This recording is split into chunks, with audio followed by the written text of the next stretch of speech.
The dog stopped mid-ceremony in front of 400 people and walked away from his handler. Nobody moved. Nobody breathed. The decorated military K9 crossed the entire hospital lobby, past generals, past cameras, past a hospital CEO in a tailored suit, and dropped to his belly at the feet of a woman standing near the back wall, an ordinary nurse in scrubs. Nobody, anyone had bothered to learn the name of. The dog pressed his face against her shin and made a sound that silenced the room, a low, broken whimper, like an animal recognizing someone it had spent years trying to find. Then the hospital executives told her to leave, and that was the last mistake they would ever make. Before we go further, if you're new here, hit that subscribe button and follow this story all the way through, because this one doesn't let up for a single second. Smash the like button if you want more, and drop a comment telling me what city or country you're watching from. I want to see exactly how far this story has traveled. Now let's get into it. The ceremony had been scheduled for 11 o'clock, but the lobby of Redstone Regional Medical Center had been filling since 9:30. Families arrived first, spouses and parents and grown children holding folded programs printed with the hospital's logo and a date. Then came the administrative staff, assembling near the south entrance in clusters, adjusting lanyards and checking phones. The hospital's CEO, Warren Aldrich, moved through the space with the particular confidence of a man accustomed to rooms arranging themselves around him. He wore a charcoal suit, no tie, and spoke to no one below director level. His operations director, Sandra Pruitt, walked 2 steps behind him at all times, which was not an accident. The occasion was a tribute ceremony recognizing the hospital's partnership with a local veterans advocacy program. There were folded flags on a display table near the podium. There were framed photographs of current and former military personnel who had received care at Redstone over the past decade. There was a string quartet in the corner that had cost the marketing department $600, which Sandra Pruitt had approved without blinking. The K9 unit arrived at 10:50. Sergeant Damon Okafor walked in first, in dress uniform, his posture the kind that doesn't relax in civilian spaces. Behind him came the dog, a Belgian Malinois named Vargo, black-saddled with a working vest still bearing the unit's insignia, even though the vest was ceremonial now. Vargo had been retired from active service 14 months ago after a deployment that had left him with scarring along his left flank and a documented sensitivity to loud enclosed spaces. He had been assessed, medically cleared, and deemed suitable for public appearances with his handler present. Nobody had told Vargo any of this. He walked beside Okafor the way he always did, precise, focused, eyes moving. But something shifted the moment they passed through the main entrance. His ears came forward. His pace slowed by exactly half a stride. Okafor felt the leash go slightly taut and glanced down, reading the dog the way handlers do after years of working together. And what he saw made him frown. Vargo was scanning the room, not defensively, not with the hard attention of a dog detecting a threat.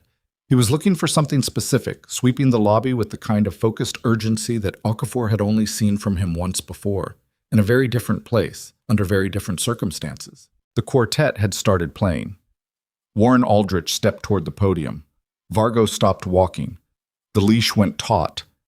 Okafor said, quietly, "Vargo, heel." The dog did not heel.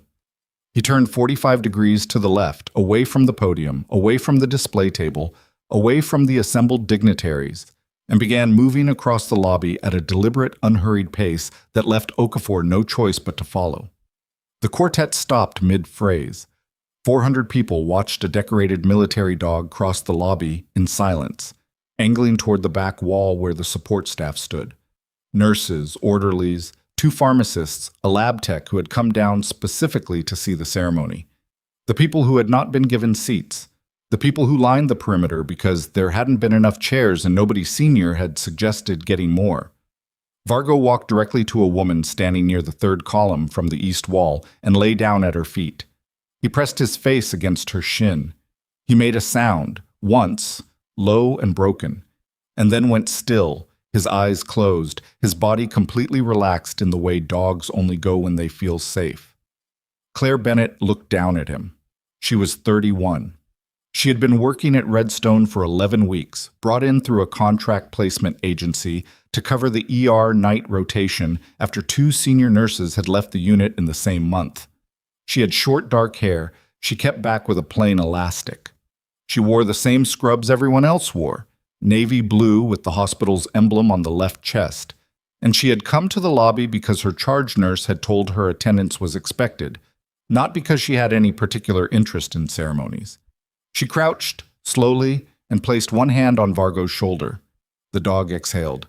The room stayed silent for 8 full seconds. Claire would count them later, when she was trying to make sense of everything that followed. 8 seconds of 400 people watching a military working dog settle against a woman nobody knew, as if the dog had been looking for her for a very long time. Then Sandra Pruitt moved. She came through the crowd the way administrators move when they want to appear calm but are not, fast and tight and slightly ahead of the moment. She stopped 4 feet from Claire and said, in a voice calibrated to carry without seeming to raise, "Ma'am, can you step away from the animal, please?" Claire looked up. "He came to me." "I understand that, but we need him returned to his handler for the ceremony to continue." Sandra's smile was the professional kind, applied, not felt. "I'm not holding him." Claire kept her hand on Vargo's shoulder. "He's lying down. If I stand, he might follow." Sergeant Okafor arrived at that moment, having navigated the crowd, and when he saw the scene, Vargo on the floor, pressed against a nurse, completely still and calm, something moved across his face that he didn't share with anyone present. "Ma'am," he said, "I'm sorry about this.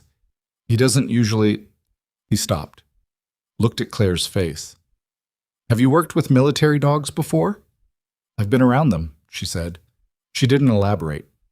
Warren Aldrich had stepped away from the podium. He arrived at the edge of the cluster forming around Claire with the expression of a man confronting a logistical problem in public, which was his least favorite kind. "What's happening?" he said, directed at Sandra. "The dog approached one of our nursing staff," Sandra said. "We're resolving it." Aldrich looked at Claire. He looked at the dog. He looked at the 100 people nearby who were watching on their phones. Then he said, quietly, to Sandra, "Get her out of the lobby." Sandra stepped forward. "Ma'am, I'm going to need to ask you to return to your unit." "My shift starts at noon," Claire said. "I was told to be here." "You're excused from the ceremony. Please return upstairs." Claire stood slowly. Vargo stood with her. His shoulder came level with her hip and he leaned against her leg, looking up at her face, ignoring Okafor entirely. "He's not going to go back to the podium," Claire said. "Not as a challenge. As a plain observation." "That's not your concern," Sandra said. "Thank you for attending." There was a specific kind of dismissal that Claire had learned to recognize over the years. The kind that meant you are small, and this is over, and the people in this room have already decided what you are. Sandra Pruitt delivered it with the precision of long practice. The people nearby had already looked away, because that was what people did when someone was being handled in public. They looked away so they wouldn't have to account for what they'd seen. Claire handed the leash to Okafor. She nodded once to Vargo, who sat and watched her walk toward the elevator bank, his ears forward, his body angled in her direction even as the distance grew. She did not look back. She pressed the button for the 3rd floor and waited with her hands in her pockets while the ceremony resumed behind her. She was in the elevator when the first shot fired. Whoa. The sound traveled differently inside a building than outside. That was the first thing. It compressed against the walls and came back changed, flattened, and people's brains tried to assign it to something else. A door, a metal cart, a piece of equipment dropped, because that was what brains did when the alternative was worse. Claire heard it and knew immediately what it was. The way you know after you've heard it enough times that there's no other explanation, and she hit the button for lobby before the doors finished closing. She was back in the stairwell and moving before the screaming started. The lobby had fractured. People streaming toward exits, a cluster near the podium where someone had gone down. The string quartet overturned chairs. Okafor had Vargo close and was pulling his phone, running the protocol. Secure the dog, assess the space, call command. But his face had gone to the precise, focused blankness that training produced in people who had seen combat. Claire moved against the flow. She pushed past people running out and went toward the sound, which had come from the direction of the emergency department. The ER at Redstone was accessed through a corridor off the east end of the lobby, past admissions, past the security desk where the guard was now on his radio and not watching the corridor at all. The second shot had been inside the ED. She knew it. She could tell by the ceiling acoustics. The security guard grabbed her arm as she passed. "Ma'am, you need to evacuate. I'm ER staff." She showed him her badge without slowing down, and he didn't have time to process it before she was past him. The corridor smelled of antiseptic and something else, sharper. Adrenaline didn't have a scent, but the chaos that came with it did. The overturned tray carts and the running footsteps and the sound of someone on the floor behind the nurse's station shouting a patient's name. She pushed through the double doors into the ER. The scene was not what movies prepared you for. It was smaller and louder and more confused. There were patients in gowns pressed against walls. There was a male nurse, early 30s, bleeding from a cut above his eyebrow. Not shot, fallen, crouching behind a curtain partition. There was a medication cart knocked sideways, blocking Bay 4. And in the center of the department, near the crash cart, a man stood with a gun in his hand and the look on his face that Claire had seen before.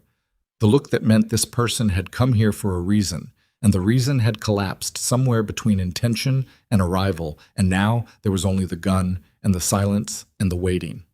He was around 40. Work boots, a jacket too heavy for the weather. His left hand was wrapped in blood-stained gauze, a wound already dressed, which meant he had been here before. He'd come to the ED, received some kind of treatment, and come back. He was not moving. He was breathing fast and shallow, and his eyes moved across the room without landing anywhere. Claire walked through the doors. He turned the gun toward her immediately. She stopped walking, but she didn't put her hands up. She stood still, hands at her sides, and looked at him with the same face she used when patients came in post-trauma. Not blank, not scared, just present.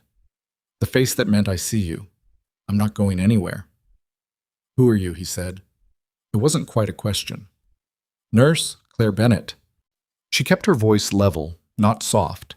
Soft could read as condescension. Level was neutral ground. "I work here. What's your name?" "I was here this morning."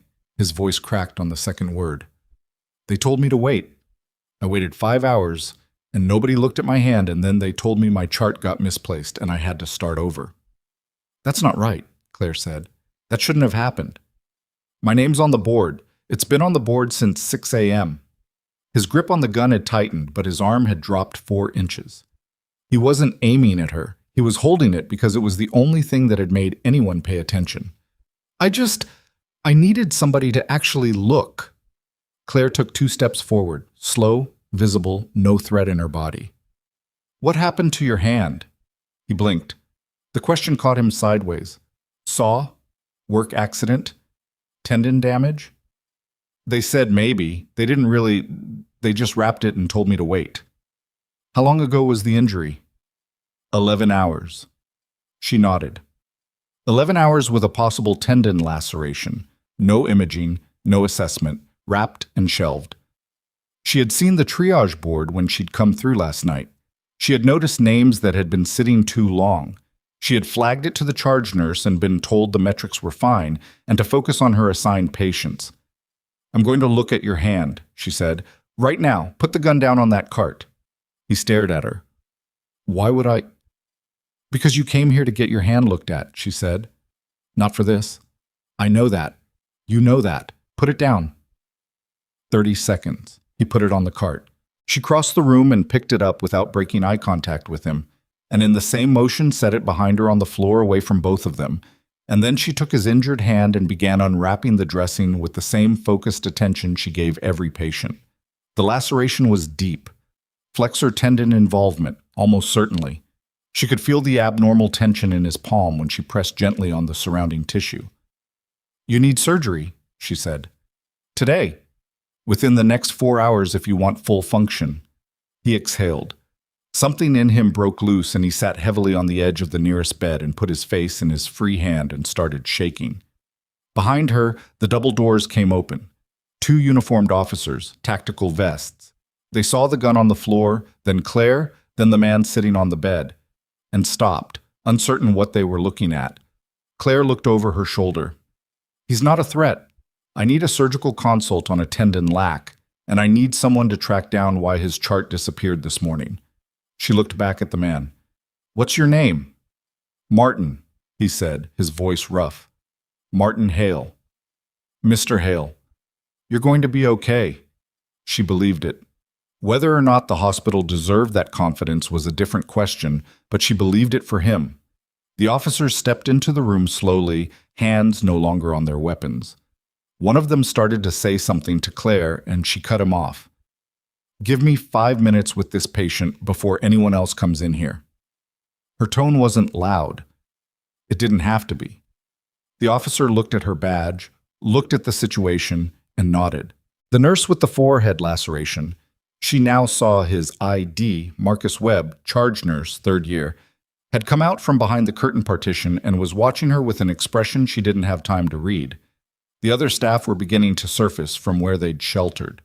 A patient in Bay 2 was crying, and Claire registered the sound and filed it for 3 minutes from now. What she didn't know, couldn't have known, was that outside in the lobby, Sergeant Okafor was on his radio, and the name he was repeating to the person on the other end was hers. He had recognized her, not her face, something else.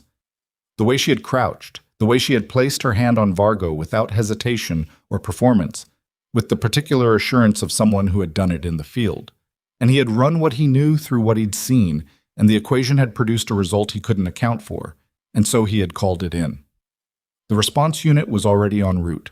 Nobody in the hospital knew this yet. Not Warren Aldrich, who was in a conference room with legal counsel and his communications director, preparing a statement. Not Sandra Pruitt, who was managing media access at the lobby entrance and trying to determine whether the afternoon's board meeting could still proceed as scheduled. And not Claire, who was rewrapping Martin Hale's hand and telling him in a quiet, direct voice exactly what was going to happen next. The imaging, the surgical team, the timeline. Because she believed that knowing the truth of a situation was the only thing that ever actually helped anyone.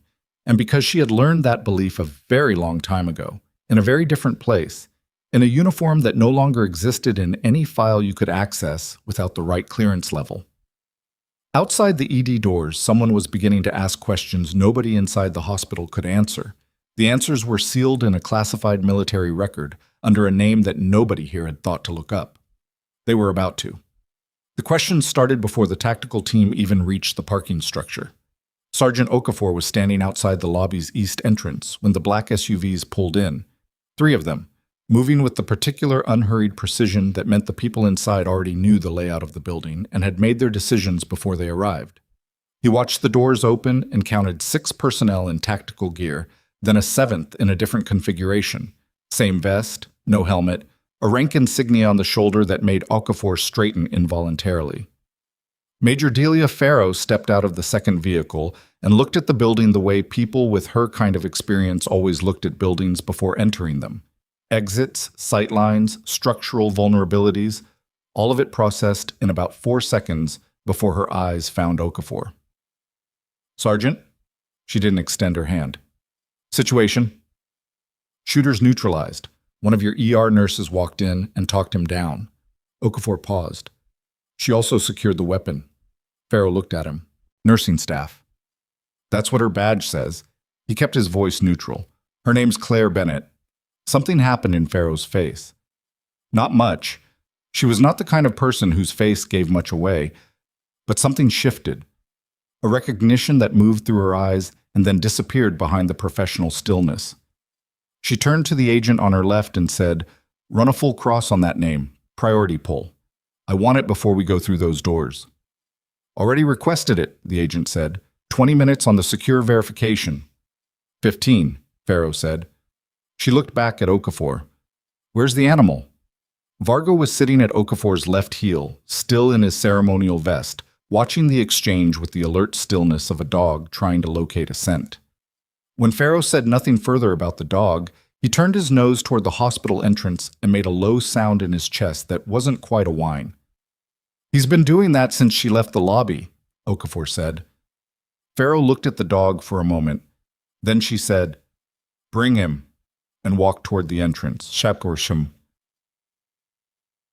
Bopam. Inside the ED, the immediate crisis had been replaced by the particular chaos that follows once danger passes. The messier, more sustained chaos of accounting. How many injured? Who needed what?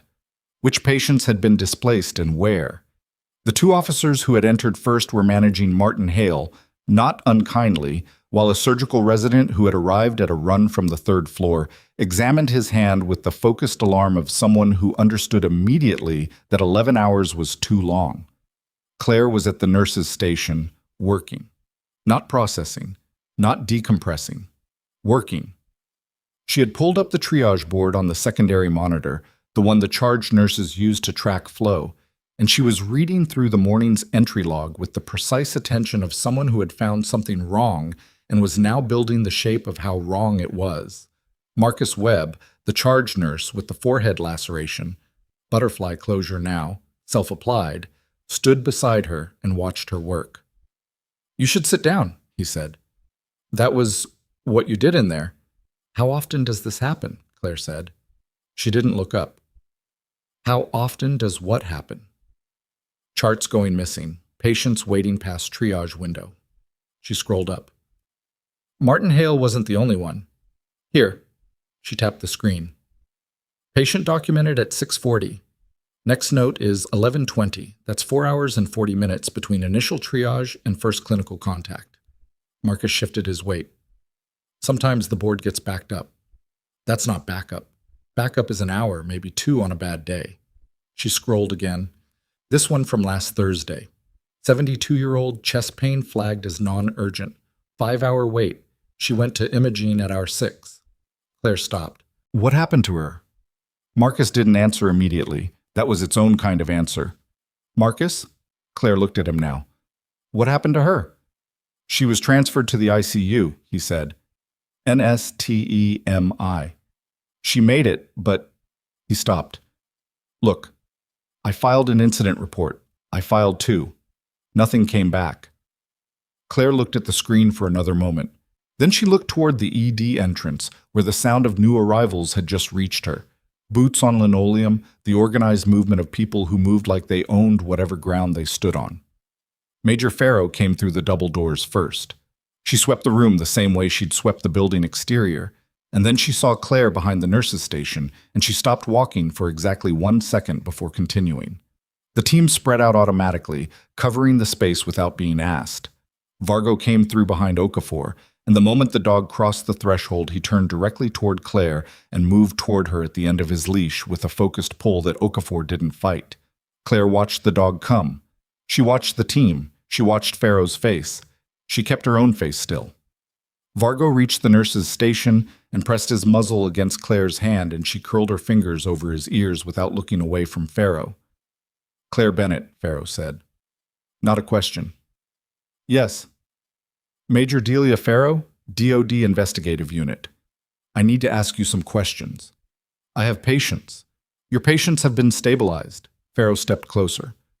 "We'll use a private space." It was not a request, and they both understood that. Claire looked at Marcus, who was watching the exchange with an expression somewhere between baffled and alarmed. "Check on Bay 2, she told him. "The woman who was crying. Make sure someone's actually sat with her." He nodded and moved.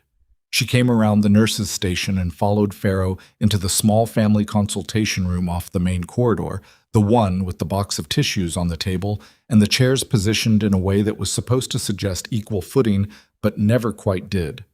The agent who had run the verification stayed in the doorway. Farrow closed the door most of the way.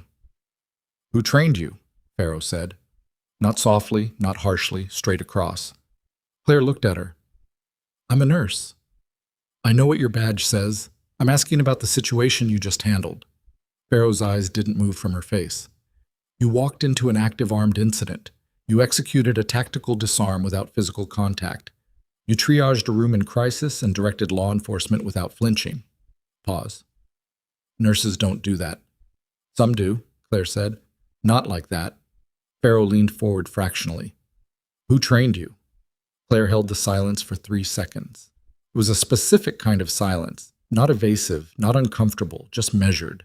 and Pharaoh recognized it immediately as the silence of someone who had been trained not to fill quiet spaces with unnecessary noise.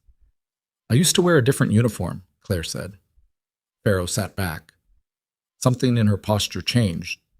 Not softer, exactly, but recalibrated. She exchanged a look with the agent in the doorway, who nodded once. The verification had come back. "Your record is classified," Pharaoh said. "I know."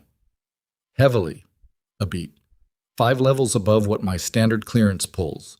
"I'm looking at a file that's mostly redacted boxes and a service end date." She studied Claire's face. "That's not a nursing record." "I was a nurse in the army," Claire said. "I was other things too." Pharaoh was quiet for a moment. Then she said, "Where did you serve with the Malinois unit?" And that specific question made something shift in Claire's face. Not pain, exactly. Something older than pain. The look of a person touching a memory they hadn't planned on touching today. "Kandahar, first tour," she said.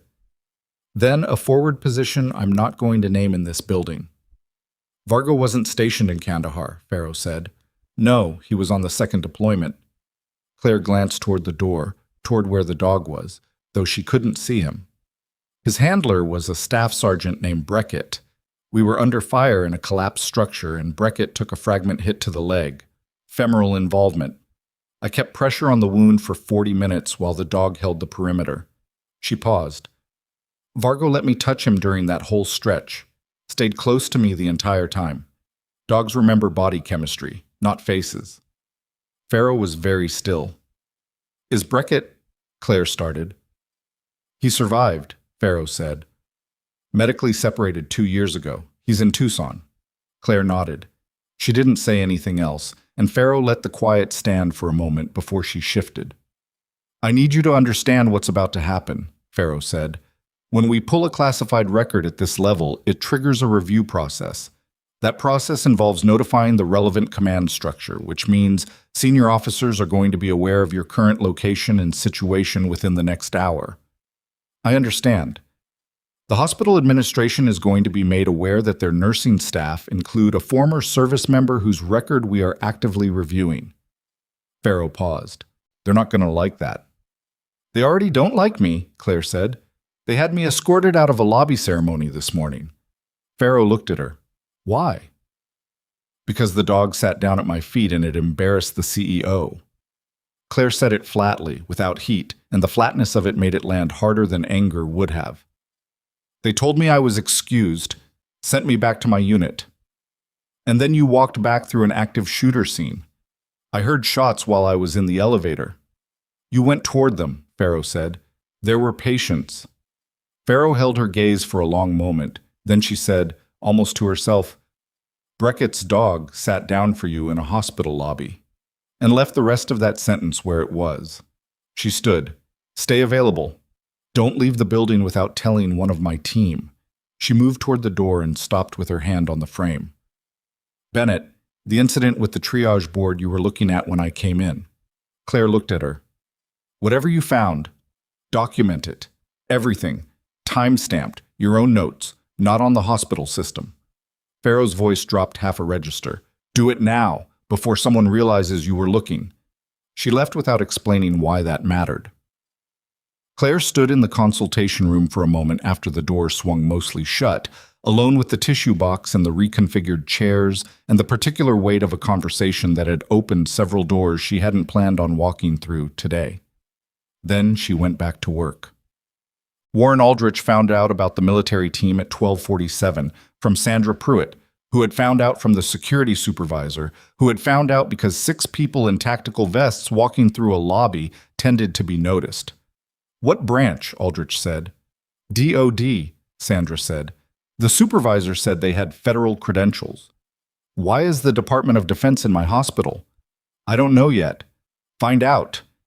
He was already reaching for his phone. His attorney, a compact man named Greg, who had represented the hospital's interest for 11 years, answered on the second ring.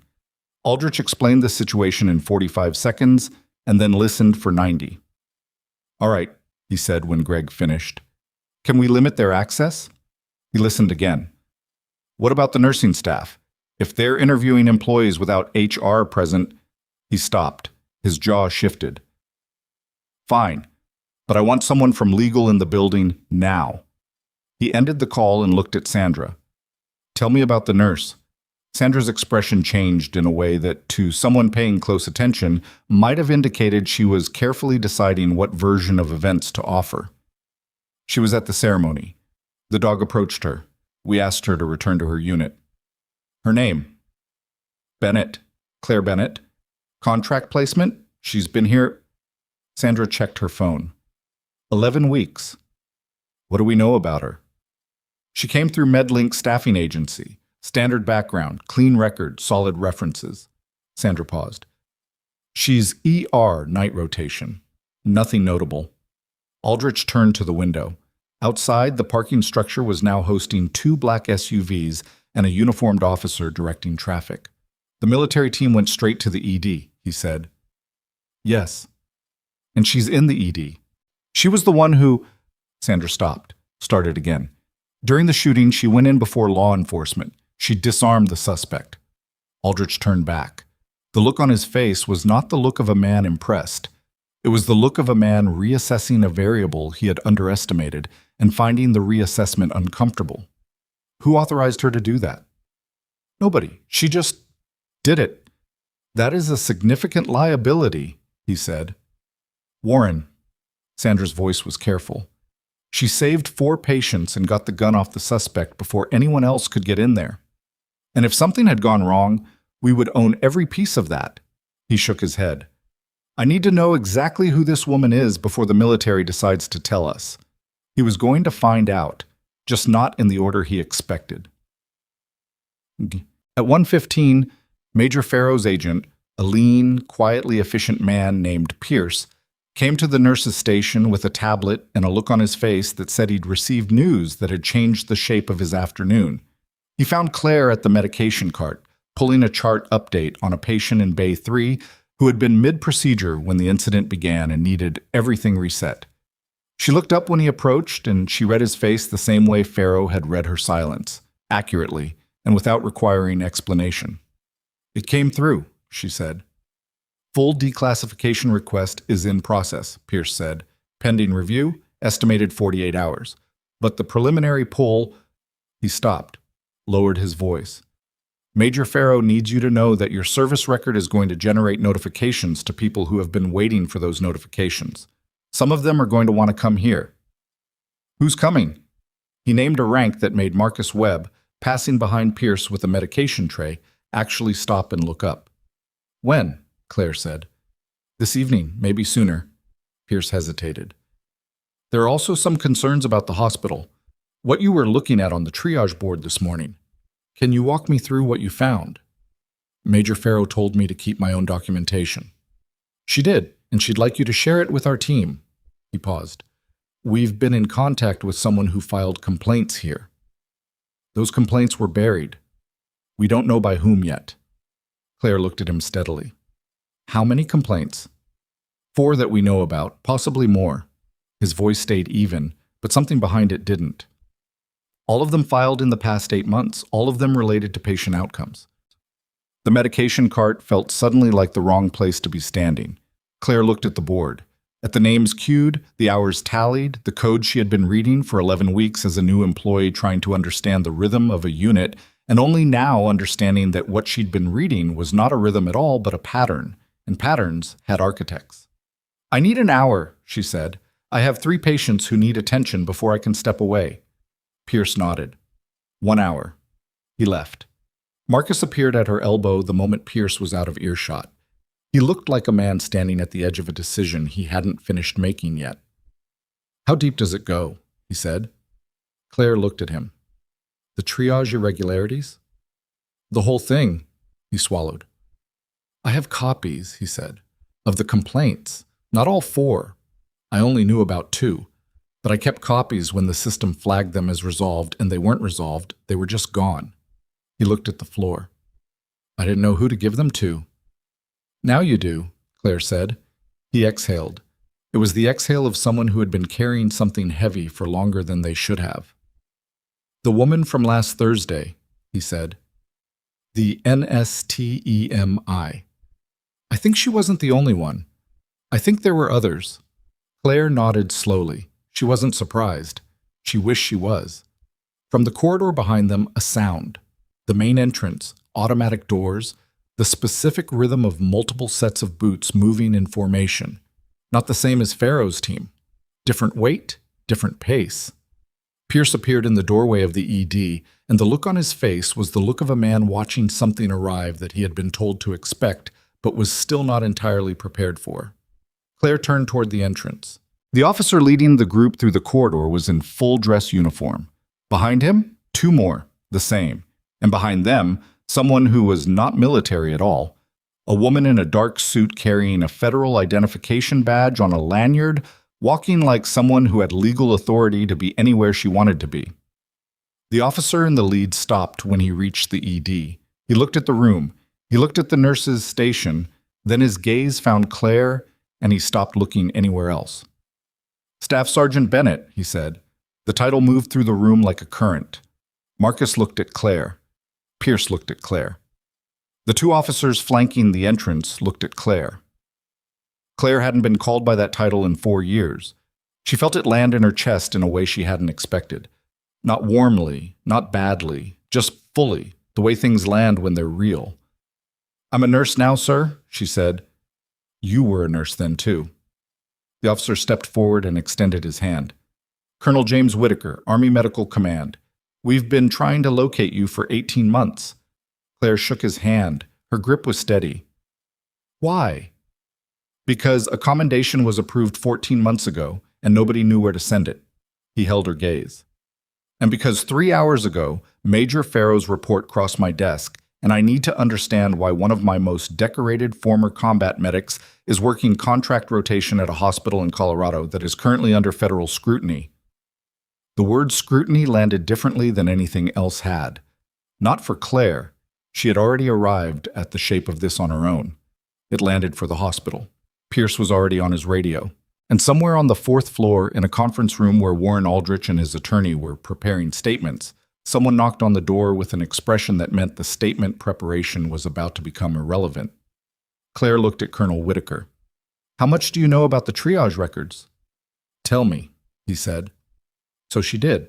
Standing at the nurse's station of an emergency department she had almost been expelled from that morning, with a military K9 pressing against her leg from the corridor beyond, she laid out everything she had found in 40 minutes of reading.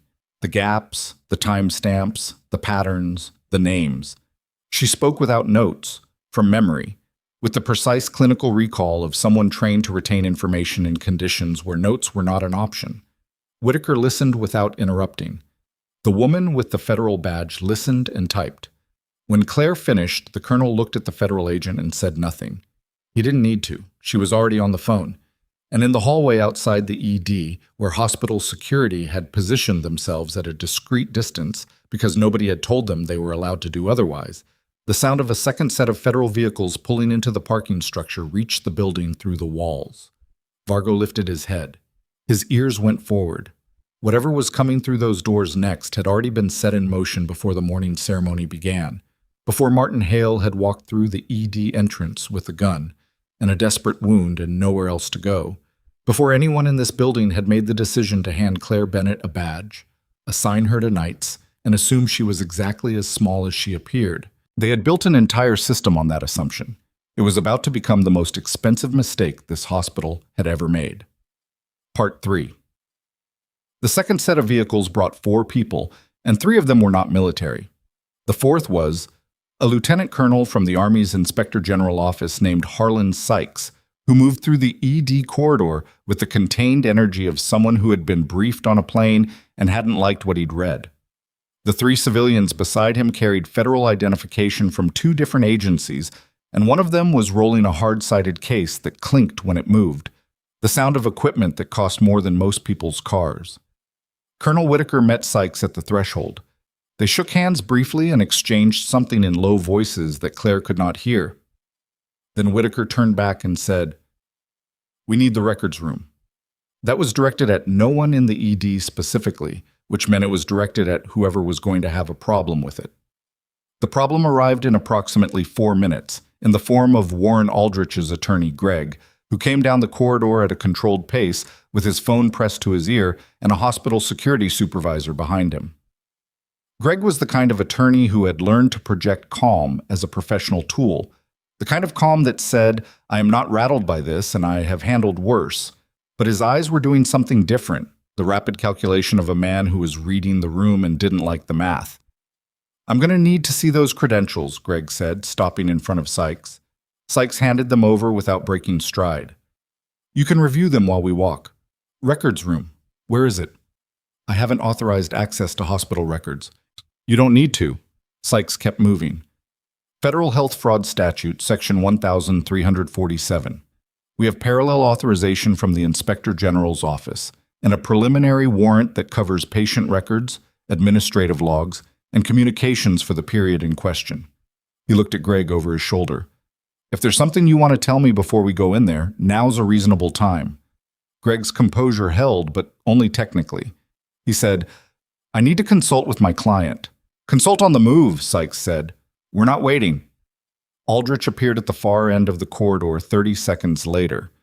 He had come down the stairs, which meant he'd been watching from somewhere above and hadn't wanted to wait for the elevator, and that told Claire something she filed away without remarking on. His suit was still immaculate. His face was doing the specific work of a man who had spent a long time making institutional authority look like his own. He looked past Sykes, past Whitaker, past the federal agents.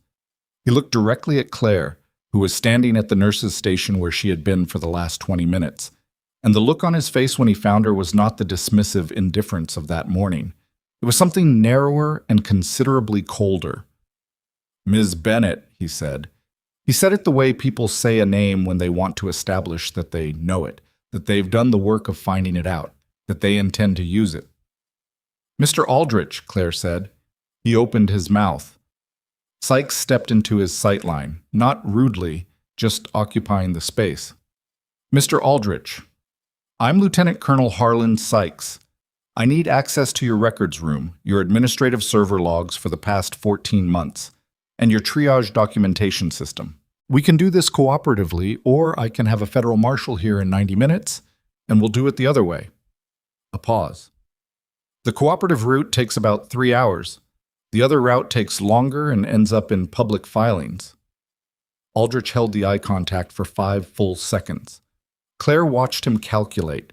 Reputation, liability, the media that was still outside, the board meeting that was clearly not happening today. She watched him arrive at the only answer available to someone in his position who still thought the situation was manageable. "Sandra," he said. His operations director appeared from behind him.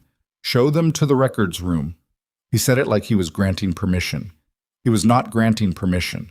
Everyone in the corridor understood that, including him. The next 2 hours operated on parallel tracks. On one track, Sykes' team in the records room with Sandra Pruitt's keycard and a forensic imaging rig that pulled everything from the administrative server in clean sequential blocks.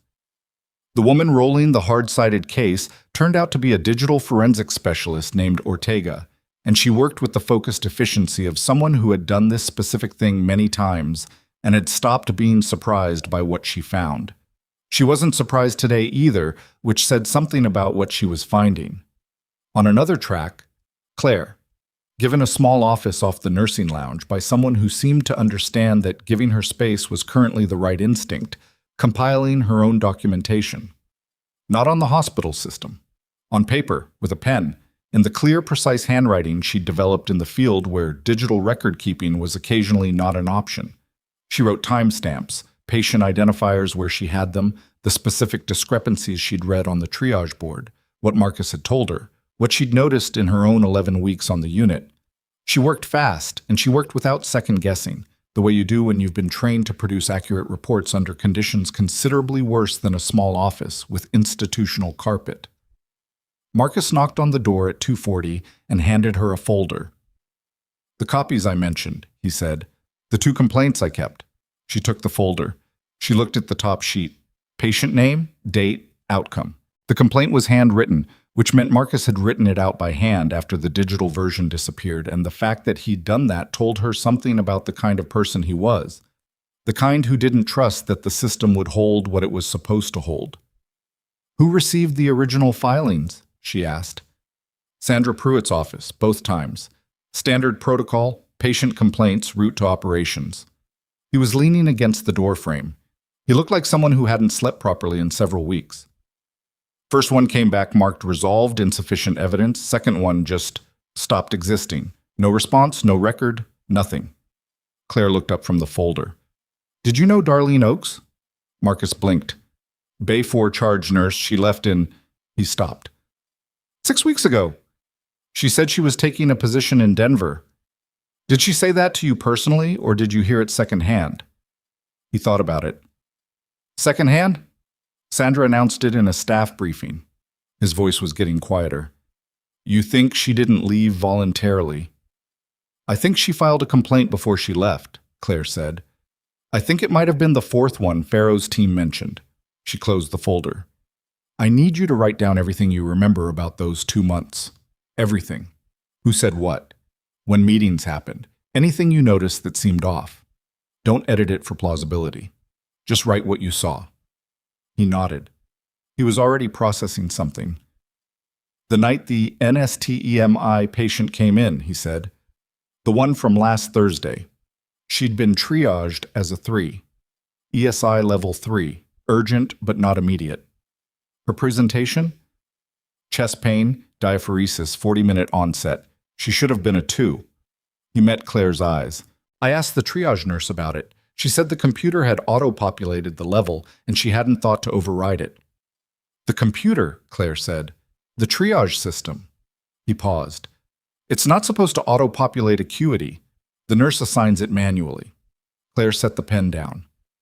She had been working from the assumption that the failures in this department were administrative, corner-cutting, paperwork buried, complaints ignored. That was bad enough. But a triage system that auto-populated lower acuity scores meant something different. It meant the manipulation was built into the infrastructure. Somebody had configured the software to do it, and that required both technical access and a specific intention, and that was not a charge nurse making bad decisions under pressure. That was deliberate engineering. She picked the pen back up. Go write your notes. Don't put them on anything connected to the hospital network. She paused. And Marcus, do you remember the name of the triage software vendor? He thought. MedCore Solutions. It's a Calverton Health Group system. They're the parent company. They standardized everything about 2 years ago when they acquired Redstone. Calverton Health Group.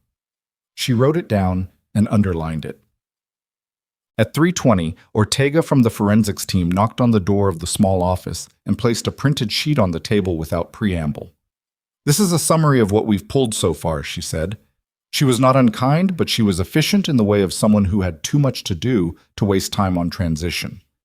I'm showing it to you because Lieutenant Colonel Sykes wants your clinical read on the acuity patterns. Claire looked at the sheet. The data was pulled from 14 months of triage logs. Ortega had run a frequency analysis on the acuity assignments versus patient outcomes, a correlation that shouldn't have told a particular story and did. Patients presenting with chest pain had been assigned ESI level 3 at a rate 42% higher than the national benchmark for emergency departments of comparable size. Patients presenting with respiratory distress, 38% higher rate of level 3 assignment. Stroke presentations, the window for intervention notoriously narrow, had an average documented wait-to-imaging time of 4 hours and 17 minutes. The national standard was 25 minutes. She read the sheet twice. The second time, slower. How far back does this go? She said. The pattern becomes statistically significant at month 9 of the 14-month window, Ortega said. Before that, it looks like normal variance. Month 9 is when Calverton Health Group finalized the acquisition, Claire said. Ortega looked at her. How do you know that? I just found out 20 minutes ago. Claire set the sheet down. The triage software, MedCore Solutions.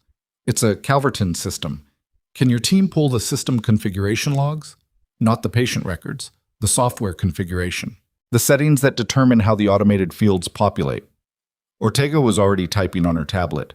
She didn't answer verbally for 30 seconds. Then she said, That's going to require a separate warrant. The software configuration is proprietary. It's technically Calverton's intellectual property, not the hospital's records. How long? If Sykes escalates it, she did the math. 3 hours. Maybe 2 if we get a cooperative magistrate. Get him to escalate it, Claire said. That's where the mechanism is. Everything else is the result. The configuration is the cause. Ortega looked at her for a moment with an expression that contained a specific kind of professional respect. The recognition between people who have learned to think in systems rather than incidents. She left without saying anything further. She didn't need to. The 4th floor conference room had been Warren Aldrich's territory for 6 years. He had selected the furniture himself, a long table in dark walnut, chairs that said substance without saying extravagance, a wall-mounted screen calibrated for presentations that moved people toward decisions he had already made. He had conducted hundreds of meetings in this room, and he had controlled every one of them, not through force, but through the quiet architecture of a space designed to make him the center of gravity. He did not control this one. Sykes sat across from him. Greg sat to Aldrich's left and had not stopped writing notes since the meeting began, which was not a good sign because attorneys only write that many notes when they are already building distance from their clients. Major Farrow was at the end of the table. Colonel Whitaker stood because he preferred standing in situations where the other people were seated. Sandra Pruitt was not in the room. Sandra Pruitt had been asked to wait in a separate space, and the asking had been phrased in a way that made clear it was not optional. I want to be very clear about what we found so far, Sykes said, and I want to give you the opportunity to respond because that opportunity gets smaller as this process continues. He placed a single printed page on the table, not the full summary, just a subset, a teaser pulled from the larger document, in the way that investigators sometimes do when they want to know what a room does when it thinks it's only seen part of something. The triage irregularities in your emergency department have produced, at minimum, 4 patient outcomes that are inconsistent with the standard of care those patients should have received. 2 of those patients have since been discharged with documented complications that were preventable. 1 was transferred to a long-term care facility. He paused. 1 did not survive. Aldrich's attorney put his hand on Aldrich's arm. Aldrich ignored it. This hospital has served this community, Aldrich started. A patient named Raymond Greer, 64 years old, presented to your ED with chest pain and shortness of breath on the 17th of last month, Sykes said. He didn't raise his voice. He was triaged as an ESI Level 3. He waited 4 hours and 22 minutes before clinical contact. His autopsy report, filed 11 days ago, documents an acute M1 for which the intervention window had closed by the time he was seen. He looked at Aldrich. His wife filed a complaint with your operations office on the 22nd. I have a document here showing that complaint was marked resolved on the 24th, 2 days later, with a notation of insufficient clinical evidence. He placed a second sheet on the table. Your operations director signed that closure, her signature. The room was very quiet. The complaint was filed 2 days before the autopsy report was completed, Sykes said. So the evidence cited as insufficient was evidence that hadn't been reviewed yet. He let that sit. That's not a mistake, Mr. Aldrich. That's a predetermined outcome. Aldrich's face had done something in the last 60 seconds that faces do when people finally understand the actual size of what they're in. The professional composure was still there structurally, like a facade after a fire. The bones of it, but nothing holding the interior. Greg said, My client is going to need a recess. He can have one, Sykes said. This conversation isn't going anywhere. Duties. Downstairs, Claire had stopped writing. Not because she was finished, she wasn't, but because Colonel Whitaker had come to the office and asked her to come with him, and the way he asked it suggested that what was about to happen required her presence in a different room. He walked with her to the lobby, which had been cleared of the ceremony's remnants. The flowers were gone. The display table had been moved. The remaining staff were clustered near the reception desk with the specific look of people trying to understand what day they were in the middle of. Whitaker stopped near the center of the lobby. We've been able to partially declassify your service record through emergency review, he said. The relevant portions have been shared with the federal investigation team. He paused. I want to make sure you're prepared for what that means. Tell me.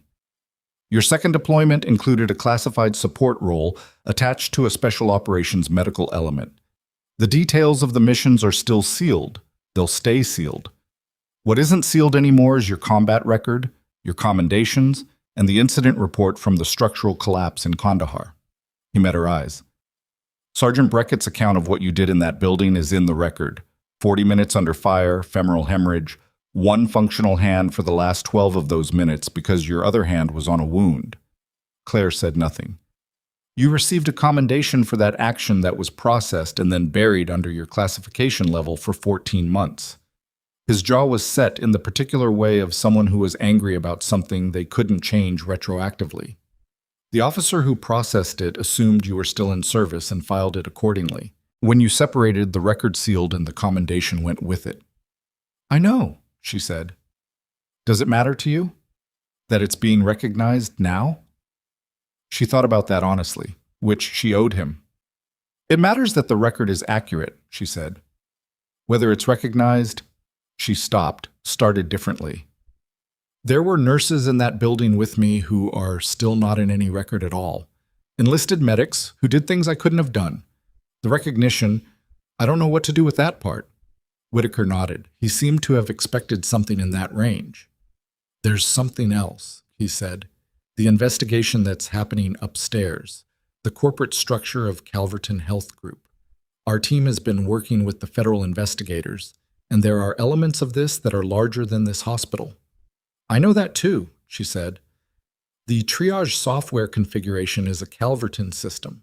If the acuity suppression was built into their standard implementation, this isn't one hospital. It's 9, Whitaker said. She looked at him. 9 hospitals in the Calverton network, all using the same MedCore Solutions implementation. We have preliminary data from 3 of them that show the same pattern. He said it quietly, not theatrically, the way people say things that are too large for theatrics.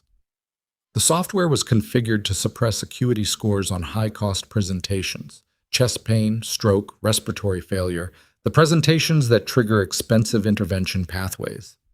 Keeping those patients at level 3 instead of level 2 reduced their time to intervention metrics and allowed the hospitals to document better flow efficiency. Better metrics, Claire said, which fed a performance incentive structure at the corporate level. The hospitals that maintained their metrics got favorable reimbursement rates from Calverton for the next contract cycle. A pause. The hospitals that let their metrics slip got reclassified as underperforming assets. Claire understood exactly what that meant.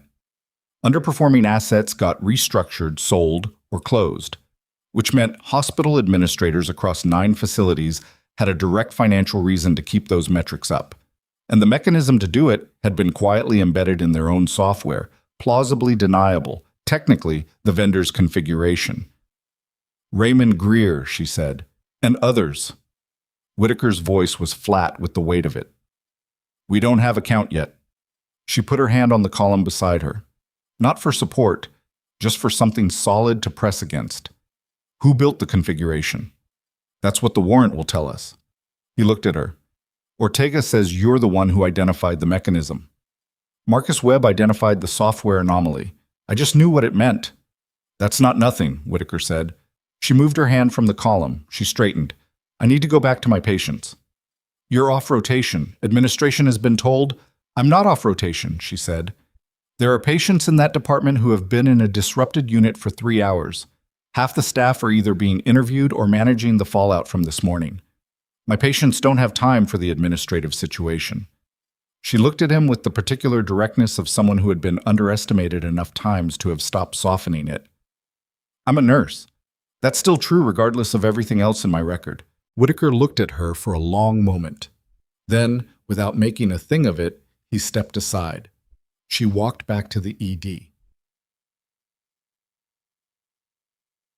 At 5:07, Sandra Pruitt was escorted from the 4th floor conference room to a smaller room on the 2nd floor, and the escort included a federal agent, which was a different thing from being asked to wait.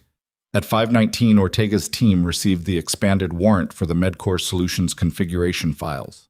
At 5:31, a name appeared in the configuration logs that had not appeared anywhere else in the investigation. a corporate executive who sat on Calverton's Technology Oversight Committee, who had signed off on the MedCore implementation across all 9 hospital networks, and who had been CC'd on an internal memo 14 months ago that used the phrase Acuity Alignment Protocol to describe the software's default settings. Acuity Alignment Protocol. Ortega photographed the memo and sent it to Sykes, who read it, set his phone down, and said a word that was not appropriate for formal settings. Then he picked the phone back up and called the federal prosecutor who had been on standby since 2 o'clock. On the 3rd floor, Warren Aldrich was still in the conference room with Greg. He had taken his recess. He had come back. He had been asked 3 more questions he couldn't answer in ways that helped him, and he was now sitting with his hands flat on the dark walnut table and the expression of a man watching a controlled demolition of something he had spent years building. His phone buzzed on the table. He looked at the screen. It was a name from Calverton's board, someone above Sandra, above him. Someone he had spoken to every quarter for 6 years about metrics and performance and the cost of non-compliance. The name sat on the screen and buzzed, and he did not pick it up. Greg noticed. Greg made a note. Downstairs in Bay 3, Claire was checking the post-procedure vitals on a patient who had been through enough today without anyone making it worse. She wrote the numbers down. She talked to the patient in a low, even voice about what the numbers meant and what would happen next. The patient asked her how she stayed so calm, and she said she didn't know, which was mostly true. Vargo had been brought into the ED by Okafor 20 minutes ago, cleared by Farrow, and was lying outside Bay 3 in the corridor with his head on his paws, watching the door. Claire's phone buzzed. She looked at the screen. It was an unknown number with a Calverton corporate prefix. She stared at it for 2 seconds. Then she showed it to Pierce, who had been stationed in the ED since 3 o'clock and who photographed the screen without a word and forwarded it to Sykes. The call had not been meant for her. The number had been dialed wrong, some administrative confusion in a corporation that was suddenly trying to reach a lot of people at once and not reaching the right ones. But the fact that a Calverton corporate line had attempted to contact a phone registered to a contract nurse who had spent the day dismantling their infrastructure told Sykes something about who already knew what and when they'd known it. He called Farrow. "They're moving information," he said. "Someone in the corporate structure knows we have the configuration logs." "How much lead time do they have?" "Unknown, but if they're trying to reach hospital staff directly..." He stopped. "Pull the outgoing communications from Aldrich's office. Last 4 hours. All of them." There was a beat on the other end of the line. "Warren Aldrich made 7 calls between 1:15 and 3:05, Farrow said. "We already have them." "And?" "The 6th call was to someone named Dale Oren. He's Calverton's VP of Clinical Operations." She paused. "He was also the signatory on the MedCore implementation agreement." Sykes was already moving. "Where is Oren now?" "His assistant says he left the Calverton offices in Denver at 4:45. A pause that contained weight. He checked in for a flight at DIA at 5:15, departing at 6:05. Sykes looked at his watch. 6:05 was 22 minutes away. Sykes was on the phone before he finished the sentence. He moved through the 4th floor corridor at the controlled pace of someone who had learned that running in institutional hallways caused the wrong kind of attention, and he spoke in the clipped cadence of someone dictating to people who already knew what to do with the information. DIA, gate, find out the gate. Flight at 6:05, passenger, Dale Oren, ORIN. I need a federal hold, and I need it in the next 10 minutes, or he's in the air, and this gets complicated. He listened. Then make it uncomplicated. Yes, now. He ended that call and made another one in the same breath. Farrow picked up on the first ring. "Who's your contact at TSA Federal Coordination?" "Brennan," she said. "Already called him. Hold is processing. He can't be detained on the configuration logs alone. We need something that ties him personally to the decision, not just the signature. We have the memo. The memo is CC, HUD. Defense attorney will argue passive receipt. He didn't read it. It was administrative. He trusted his team." Sykes pushed through a stairwell door. "I need something active. A directive, an email, a meeting record where he specifically approved the acuity suppression settings. The silence on Pharaoh's end lasted 3 seconds, which was long for her. Ortega's still in the records room. Tell her what we need. He was already moving down the stairs. Ortega had been in the records room for 4 hours, and she had the particular focused stillness of someone who had stopped noticing time passing. The forensic imaging rig was pulling its third sequential block from the administrative server, and she was running a parallel search on the email archive while the imaging ran, because waiting for one process to finish before starting the next was a habit she'd broken years ago. When Pharaoh's message came through, Ortega read it, typed a modified search parameter, and waited 40 seconds. The email thread appeared in the results column with the flat certainty of something that had always been there, waiting for the right question. The thread dated to 22 months ago, 3 months before the Calverton acquisition of Redstone was finalized. The subject line read, MedCore Implementation, Acuity Parameter Review. There were 11 messages in the thread. The first 9 were between Calverton's technology team and the MedCore Solutions project lead, technical in tone, discussing the specific configuration thresholds. The 10th was from Dale Oren, sent on a Tuesday morning at 7:43, presumably before his first meeting of the day. It said, confirmed on the threshold adjustment. Keep the chest pain and respiratory flags at level 3 default unless patient is visibly coding. We need the flow numbers clean for Q3 review. Don't document this in the implementation specs. Verbal confirmation is sufficient going forward. The 11th message was the project lead's response. Understood. We'll adjust. Ortega photographed the screen, forwarded the image to Sykes, printed 2 copies, and put them in a labeled evidence sleeve before she allowed herself the small, quiet exhale of someone who had just found what she'd been looking for. Don't document this in the implementation specs. He had known it couldn't survive documentation. He had known it the moment he wrote the instruction. And he had written it anyway, in an email, because people at Dale Oren's level in corporate structures had a particular kind of arrogance about institutional email.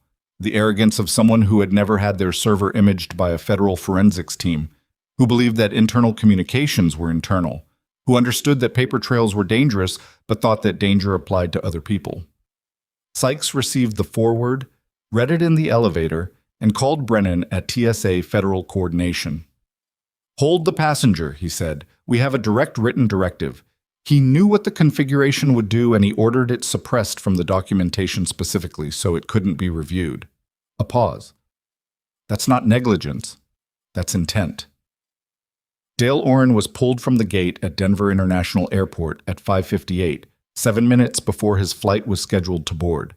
He was not handcuffed, not yet, not in public, not with the cameras that were always present in airports, but the 2 federal agents who met him at the jetway entrance were not there to discuss his travel plans.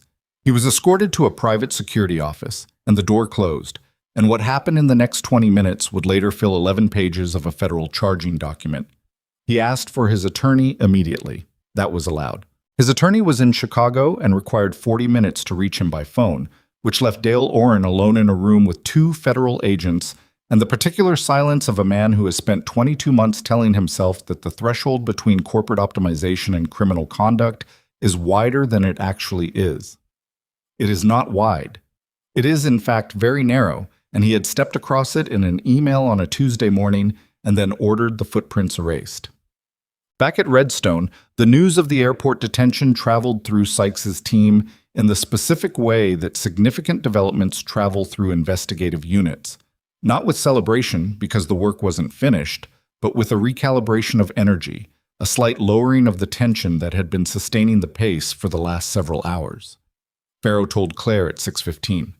Claire was at the medication cart in the ED, pulling evening rounds, and she listened to Pharaoh's summary without stopping what she was doing. Her hands kept moving, checking the label, checking the chart, marking the administration log, because the patients didn't stop needing medication because the corporate architect of their endangerment had been detained at an airport gate. He wrote it in an email, Claire said when Pharaoh finished. He wrote it in an email, Pharaoh confirmed.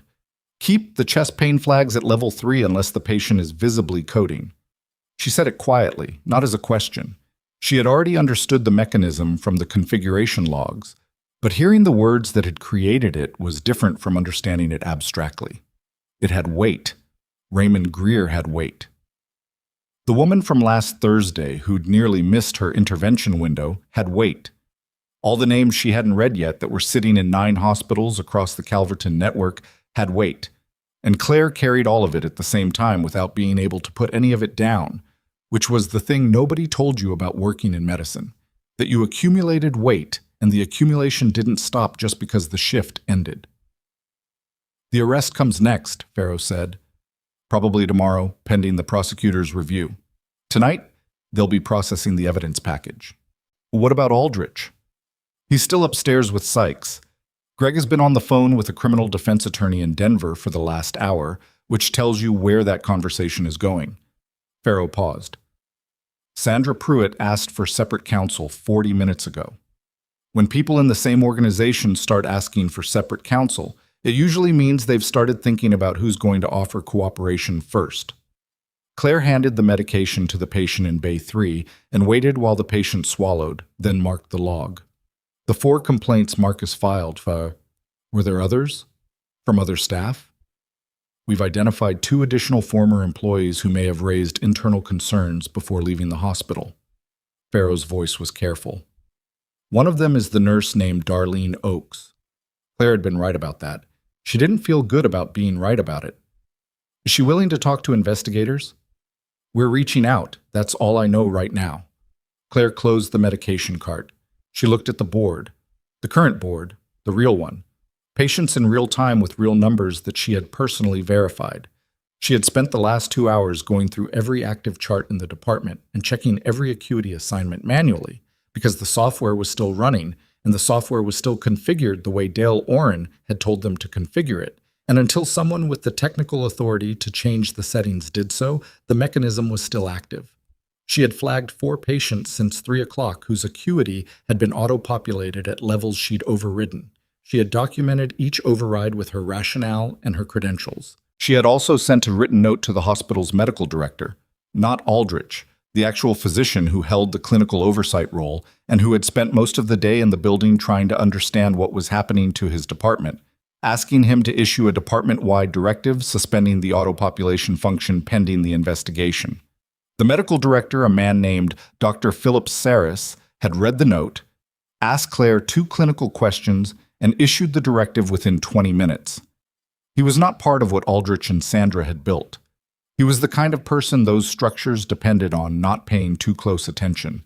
And he had not paid close enough attention, and he clearly knew it, and it was sitting on him in a way that was not comfortable but was at least honest. "What happens to the software across the other 8 hospitals?" Claire asked Farrow. "MedCore Solutions is being contacted by federal counsel tonight. The configuration will be flagged across the entire network." Farrow said it with the contained precision of someone delivering information that should feel like relief and does, imperfectly. "It won't be instantaneous. These things move through layers. People are still in those EDs tonight." "I know." Farrow met her eyes. "I know that. We're moving as fast as the legal structure allows." Claire nodded. She didn't say what she was thinking, which was that the legal structure and the medical reality operated on different timelines, and the distance between them had already cost Raymond Greer his life. Saying it wouldn't change the timeline. So she nodded and went back to her patients. At 7:03, Warren Aldrich signed a document that his attorney had spent 40 minutes advising him not to sign without further review. It was a voluntary access agreement, expanding the federal team's warrant to include his personal communications, phone records, email, calendar, for the full 22-month period of the Calverton partnership. He signed it because Greg had also told him, in the blunt way that effective attorneys eventually speak to clients who are no longer hearing the refined version, that the alternative was a non-voluntary warrant that would be processed publicly, filed in federal court, and available to the press within 48 hours. The voluntary agreement bought him nothing legally. It bought him the possibility that the first public story about this was not a story about Warren Aldrich fighting a federal subpoena. He had signed things for 20 years in this building without reading them carefully, because his position had insulated him from the consequences of inattention. He read this one carefully. It took him 11 minutes, which was 9 minutes longer than anything usually held his attention. Then he signed it and put the pen down and looked at his hands for a moment in a way that suggested he was not thinking about the document. Sandra Pruitt, in the separate room down the hall, had made a different calculation 40 minutes earlier. Her separate counsel request had been driven not by loyalty to a different strategy, but by the simple arithmetic of someone who had processed enough institutional consequences in her career to know what the shape of this one looked like. She had implemented what Aldrich had directed. She had closed Raymond Greer's wife's complaint 2 days before the autopsy evidence existed. She had marked it insufficient, put her signature on it, and moved on to the next item on her list. She had not built the system. She had maintained it, which was not the same thing legally, though the distance between those two positions was going to be the subject of significant negotiation over the coming months. Her first call to her new attorney lasted 22 minutes. Her second call, the one that mattered, lasted 4. Sykes received the notification at 7:31 that Sandra Pruitt was prepared to offer a cooperation statement. He was not surprised. He was also not satisfied because a cooperation statement from Sandra Pruitt was useful, but it was not the same as the complete picture. And the complete picture was still assembling itself from records and email threads and the testimony of people who had worked in this building and noticed things and not known what to do with what they'd noticed. Okay. Marcus Webb found Darlene Oaks himself. He had her personal number in his phone from 2 years ago when they'd worked overlapping shifts and occasionally texted about coverage. He'd been carrying the impulse to call it for most of the afternoon, the way you carry an impulse when you're not sure whether you have the right to act on it. And then at 6:45, he stepped into the break room and called before he could rethink it again. She picked up on the third ring. "Marcus." Her voice was careful. Not unfriendly, just cautious, in the way of someone who had learned that unexpected contact from her former workplace came with attached complications. "I know this is out of nowhere," he said. "I know you left and I didn't. I should have reached out earlier. I didn't know how. But there are federal investigators here, Darlene. They know about the complaints. Both of them. The ones you filed and the ones I filed." He paused.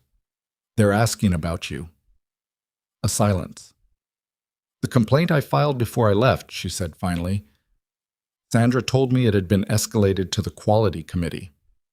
"It wasn't. We both know it wasn't." He sat down on the break room bench. "I kept copies of mine. They're with the investigators now. If you have copies of yours—" "I have them," she said, immediately. No hesitation, which told him she had been keeping them somewhere specific, for exactly this reason, for the 8 weeks since she'd left. "Can you send them?" Another silence, shorter. "Who's leading the investigation?" He gave her Sykes' name and Farrow's name and Ortega's contact information, which he had written on a napkin when Claire had given it to him 2 hours ago, and he read them out carefully while Darlene wrote them down. "Marcus," she said, when he finished. "Yeah. Raymond Greer. Did they tell you about him?" He had not heard that name until today, but he recognized it from the way she said it. "They told me. I flagged his chart," she said, "the night of his presentation. I was pulling the board at end of shift, and I saw his acuity, and I knew it was wrong, and I went to the charge desk, and I said, 'Something needs to happen with this patient,' and I was told the queue was being managed." Her voice was steady, but the steadiness was doing work. "I filed the complaint the next morning. Sandra had it closed in 4 days." She didn't say anything else, and Marcus didn't fill the silence, because there wasn't anything to fill it with that would help. "I'll call the investigator tonight," Darlene said. He exhaled. "Thank you." "Don't thank me." Her voice was flat with it, the particular flatness of someone for whom thank you is the wrong response to the thing being asked. "Just make sure it counts." He went directly to Claire after the call. She was finishing a chart note at the nurse's station, and she looked up when he came in and read his face the way she'd learned to read faces in conditions where reading them fast mattered. "She has the documents," he said. "She's calling Sykes tonight." Claire held his gaze. "You did the right thing." "I should have done it 8 weeks ago." He said it without drama, just as fact. "When she left, I told myself the situation wasn't as bad as it felt, that the system would—" He stopped. "The system was the problem, I knew that. I just didn't want to be the person who said it out loud because I still had to work here every day. Claire didn't reassure him that his hesitation was understandable, because he hadn't asked for that, and because reassurance would have been a courtesy that cost him something real. You said it now, she said. That's where we are. He nodded. He went back to his patients. At 8:15, Colonel Whitaker came to the ED with two people Claire had not seen before. A woman in her 40s in army dress uniform, and a younger officer carrying a document sleeve. Claire was doing a handoff brief with the incoming night nurse, a quiet, efficient woman named Rosa, who had worked the ED for 6 years and who was absorbing the events of the day with the pragmatic steadiness of someone who intended to do her job regardless. Claire finished the brief before she acknowledged Whitaker, because Rosa needed complete information and the colonel could wait 2 minutes. Rosa went to her patients. Claire turned. There are some things we'd like to do formally, Whitaker said. If you're willing. What kind of formally? The woman in dress uniform extended her hand. Lieutenant Colonel Vera Odom, Army Commendations Office. We've been in contact with Colonel Whitaker's office regarding the processing delay on your record. Her voice was direct, not performative. The commendation for the Kandahar incident was approved 14 months ago by a review board that included 3 officers who served in the same theater. The delay was administrative, not evaluative. She paused. We'd like to present it. Here? Claire looked at the ED around her. The bay curtains, the monitor sounds, the night shift staff beginning their first rounds. Wherever you'd like, Odom said. It doesn't require ceremony. Claire thought about this for a moment. The lobby, she said. Not for... I don't need an audience. But that's where this started today, and it seems right to end it there. They went to the lobby. It was quieter now. The ceremony's remnants fully cleared, a few family members at the reception desk, a security guard near the entrance who straightened when he saw the uniforms.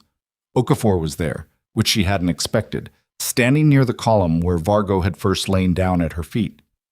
Vargo was with him, and the moment the dog saw Claire come through the corridor door, he rose and moved toward her with the unhurried certainty of an animal that had located something it was not going to lose again. She crouched and put both hands on his face, and he pressed into her palms and made the sound. Low, broken, the sound he'd made this morning when he first found her. And this time she let herself feel the weight of what it meant. A dog that had held a perimeter in a collapsed building in Kandahar, while she kept a man's blood inside his body. A dog that had carried the encounter in his chemistry for years. Without language, without explanation, just the deep animal knowledge that this person had been there and this person was safe. She stood.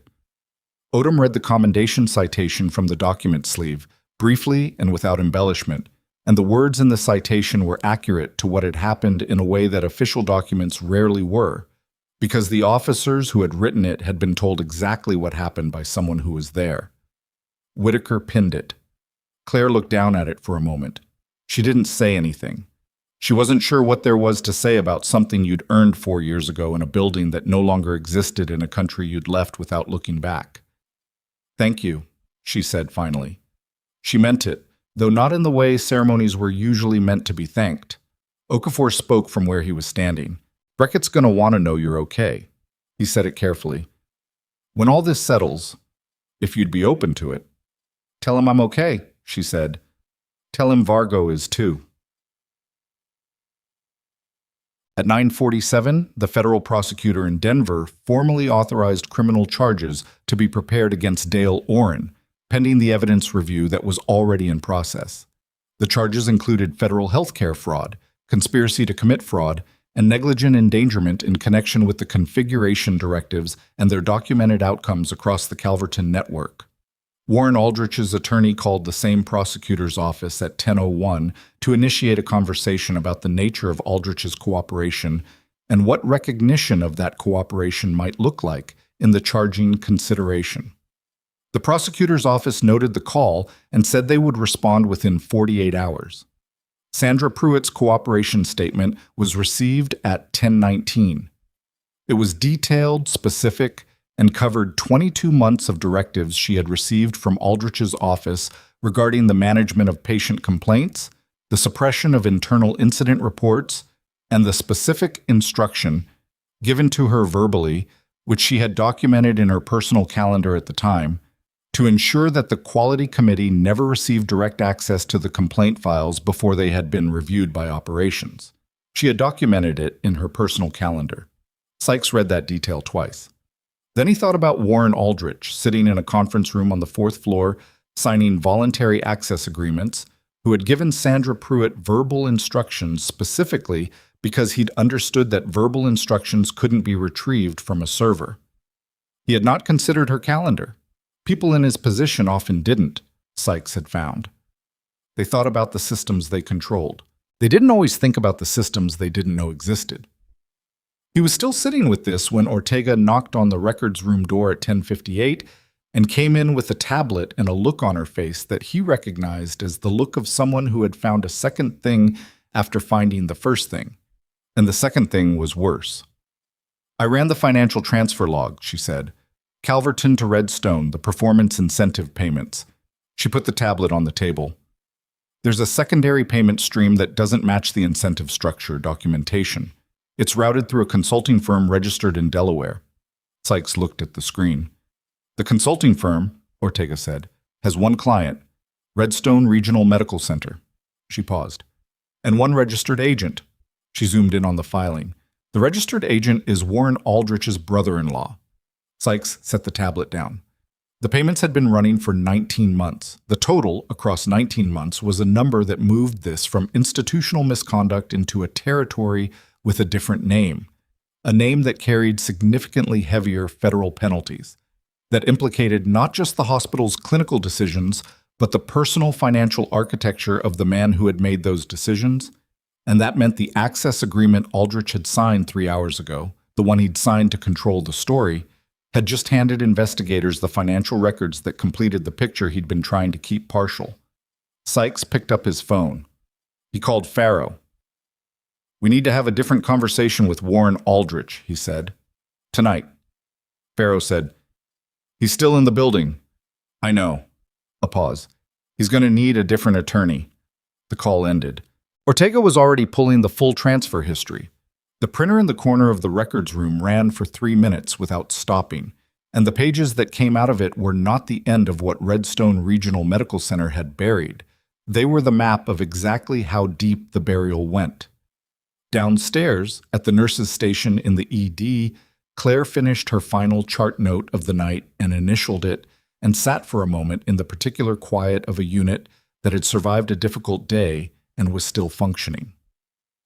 Rosa was in Bay 2. The monitors were steady. Vargo was in the corridor outside the department entrance. Okafor had been cleared to leave him in a staff rest area nearby. And Claire could see the top of his head from where she sat, his ears up, tracking the sounds of the building. She picked up the handwritten documentation she'd been compiling since 3 o'clock. 11 pages. Every irregularity she'd found, every timestamp, every patient identifier she could confirm, every conversation she'd had, and with whom and at what time.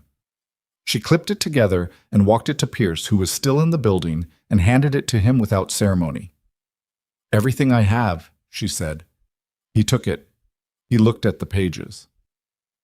"This is... How long did this take you?" "Most of the afternoon." "You were also running an ED during a federal investigation." "Someone had to," she said. Not with pride, just with the simple accuracy of someone reporting what the situation had required. Pierce held the pages and looked at her with an expression that was trying to be professional and was not quite achieving it.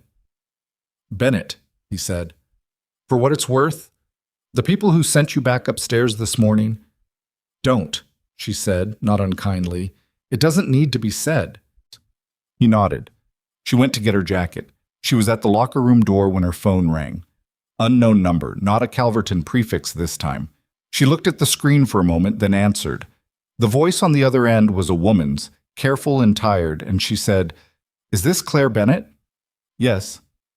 "My name is Eleanor Greer," the woman said. "Raymond Greer was my husband. Someone from the federal team gave me your name. They said you were the one who found the records." A pause. They said you've been here all day trying to fix this. Claire stood very still in the corridor outside the locker room. Mrs. Greer, she said. I just want to know, the woman said, and her voice did not break. It stayed level with the enormous effort of someone who has decided that what they need right now is information, not comfort, because information is something you can hold. I just want to know if the people who did this are going to be held responsible, really responsible, not just paperwork. Claire thought about Sykes and the transfer logs and the printer running for 3 minutes.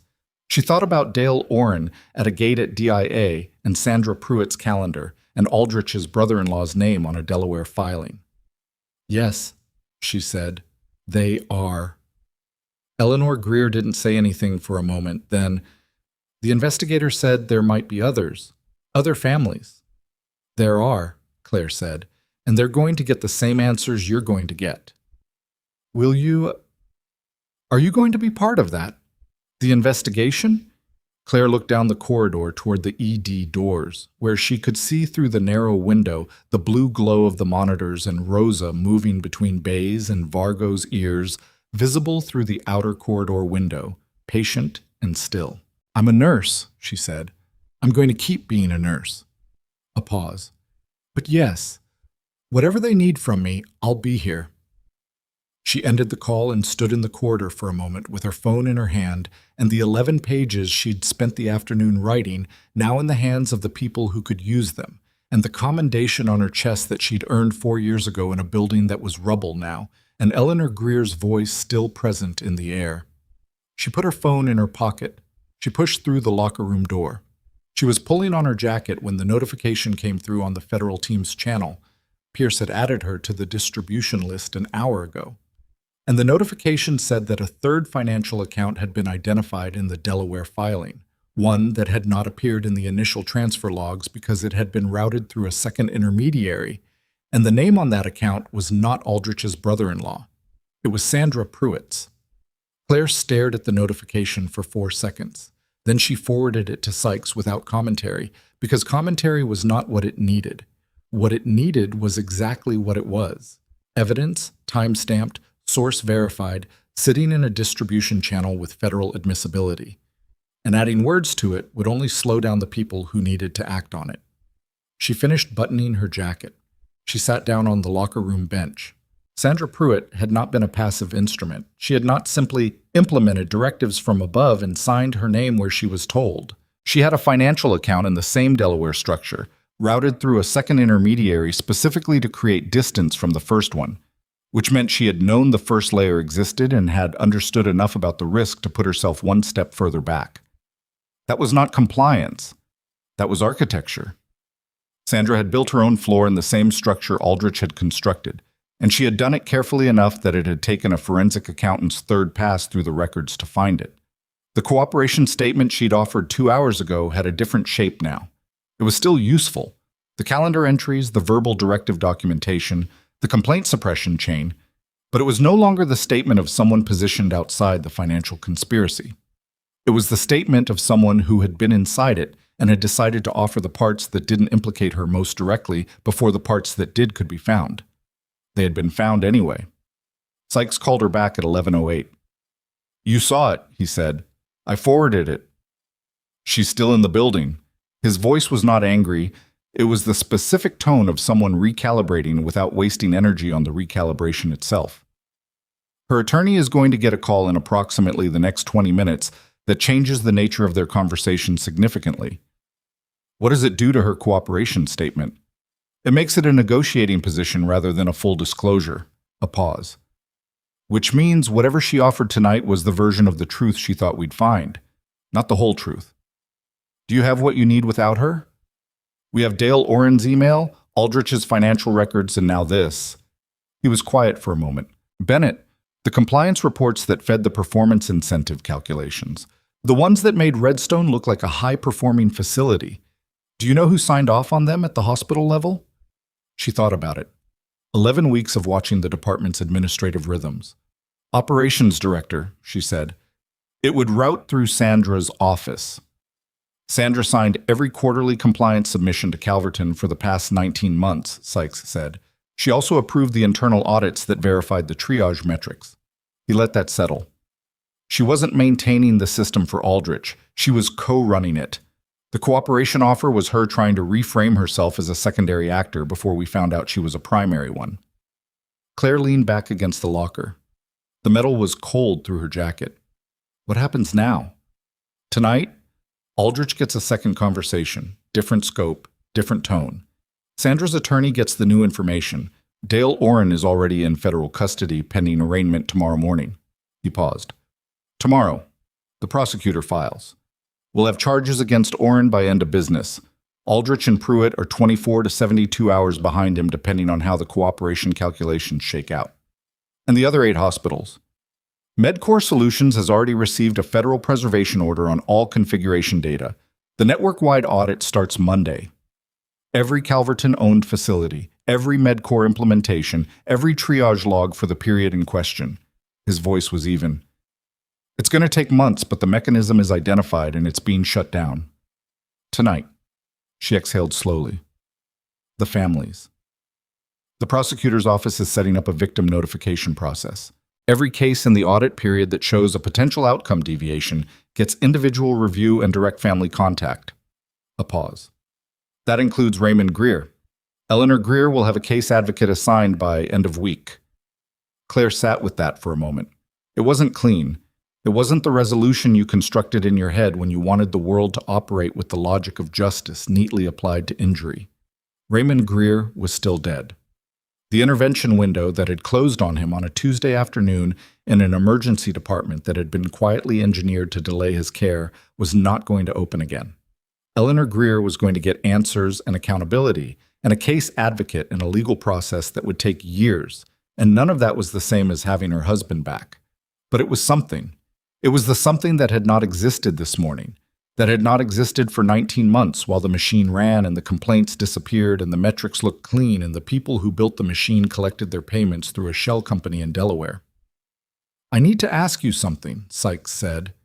His tone shifted. Not softer exactly, but different, less operational.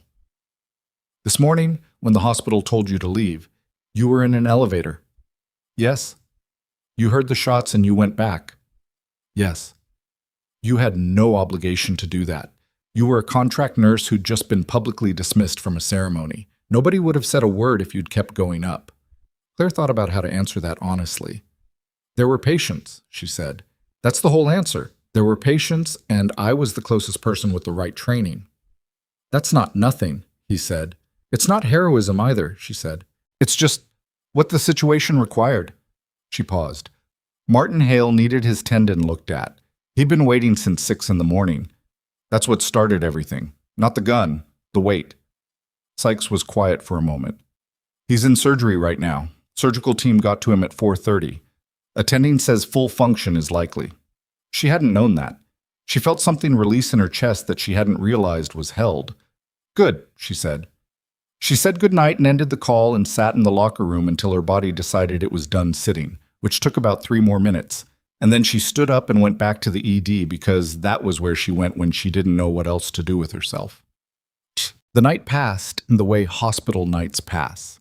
Not quietly, because hospitals are never quiet, but with a different quality of noise than the day. The monitors, the soft-soled footsteps, the occasional voice at a controlled volume calibrated not to carry past the curtain it was meant for. Rosa worked her section with the competence of someone who had seen plenty of difficult days and knew how to keep her footing. Claire worked beside her, not because she was on rotation, but because Rosa didn't tell her to leave, and because the work was the only place where the events of the day had any coherent shape. At 2 a.m, a family came in with a 7-year-old who had fallen from a bunk bed and was holding her arm at the angle that meant radius fracture, crying steadily in the particular rhythm of a child who had been crying long enough to develop a rhythm. Claire took them to Bay 1 and talked to the girl while the imaging order processed, asking her the specific questions children respond to. What grade? What subject? Did the bunk bed have a ladder, or did you climb the post? And the girl answered between sobs, distracted enough by the conversation that when the portable X-ray came in, she barely noticed the positioning. The mother watched Claire do this and said quietly, over her daughter's head, "You're good at that." Claire looked at the X-ray on the tablet. Clean transverse fracture, no displacement, textbook. "She'll be fine," she said. "We'll splint it tonight, follow up with ortho in 3 days." She looked at the girl. "You're going to have a very impressive splint." The girl considered this through her tears. "What color?" "What color do you want?" "Purple." "I'll see what I have." She had purple. She always kept one in her supply drawer because purple was the answer more often than people expected. She splinted the radius at 2:47 and discharged the family at 3:15 and stood at the nurse's station afterward with a cup of coffee that had gone cold and thought about how this was the job. The bunk bed fracture and the tendon laceration and the NSTEMI that almost didn't get caught, and the man who had come in desperate and frightened with a gun because no one had looked at his hand in 11 hours. All of it was the job. The ceremony and the shooting and the federal investigators and the dog and the Delaware Shell Company were the circumstances that had wrapped around the job today. But underneath all of it, the job had stayed the same. She thought about what Whitaker had said, that they'd been trying to locate her for 18 months, that a commendation had been sitting in a file under a classification level that had sealed when she left service. She thought about the 11 weeks she'd spent in this building being nobody, being the contract nurse on nights who kept to herself and did her work and filed her overrides on the triage board and told herself the irregularities were just the hospital's specific dysfunction, not a design system, not something with architects and financial incentives, and a paper trail that led to a VP signing an email at 7:43 on a Tuesday telling them to keep chest pain patients at level 3 unless they were visibly dying. She had been quiet for 11 weeks because quiet was how she operated. She had not been quiet because she was invisible. She had been quiet because she was paying attention, and paying attention required a certain stillness, and the people who had dismissed her had mistaken the stillness for absence. That was the mistake people made about stillness. They thought it meant nothing was happening. At 8:14 the next morning, Dale Oren was arraigned in federal court in Denver.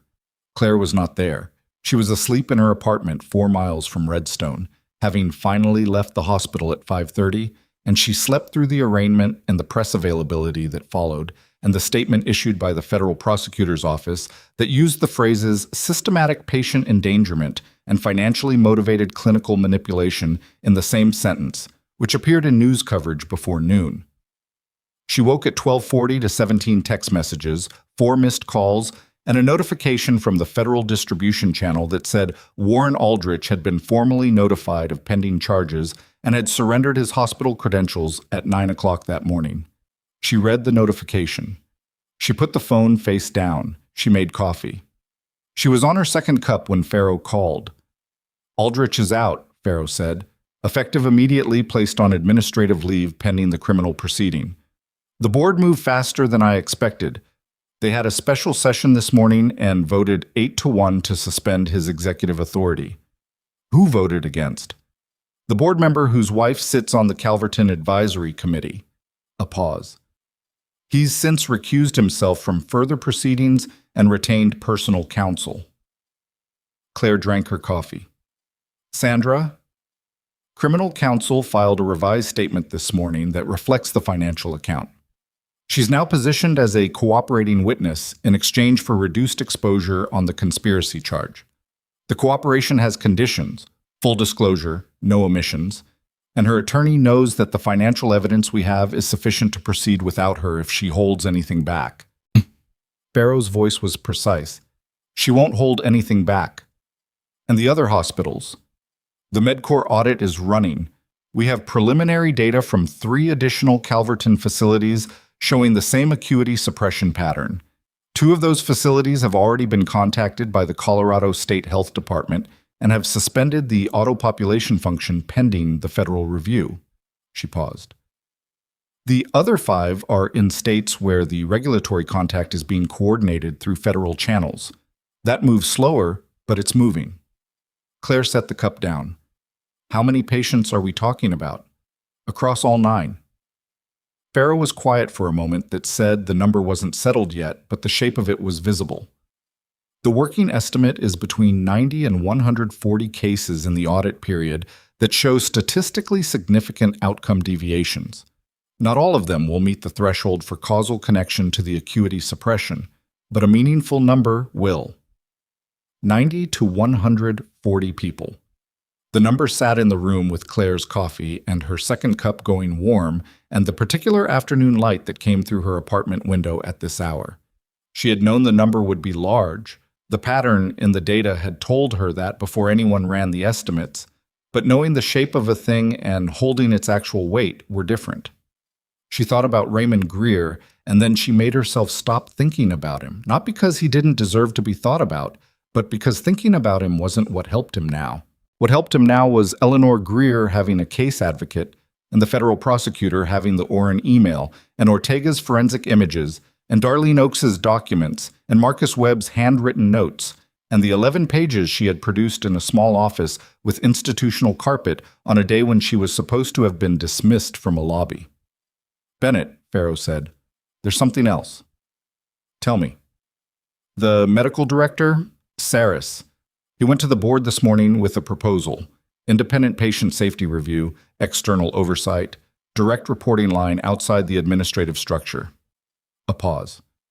"He also made a staffing recommendation." Claire waited. "He proposed a new position, patient safety liaison, clinical authority, independent of operations.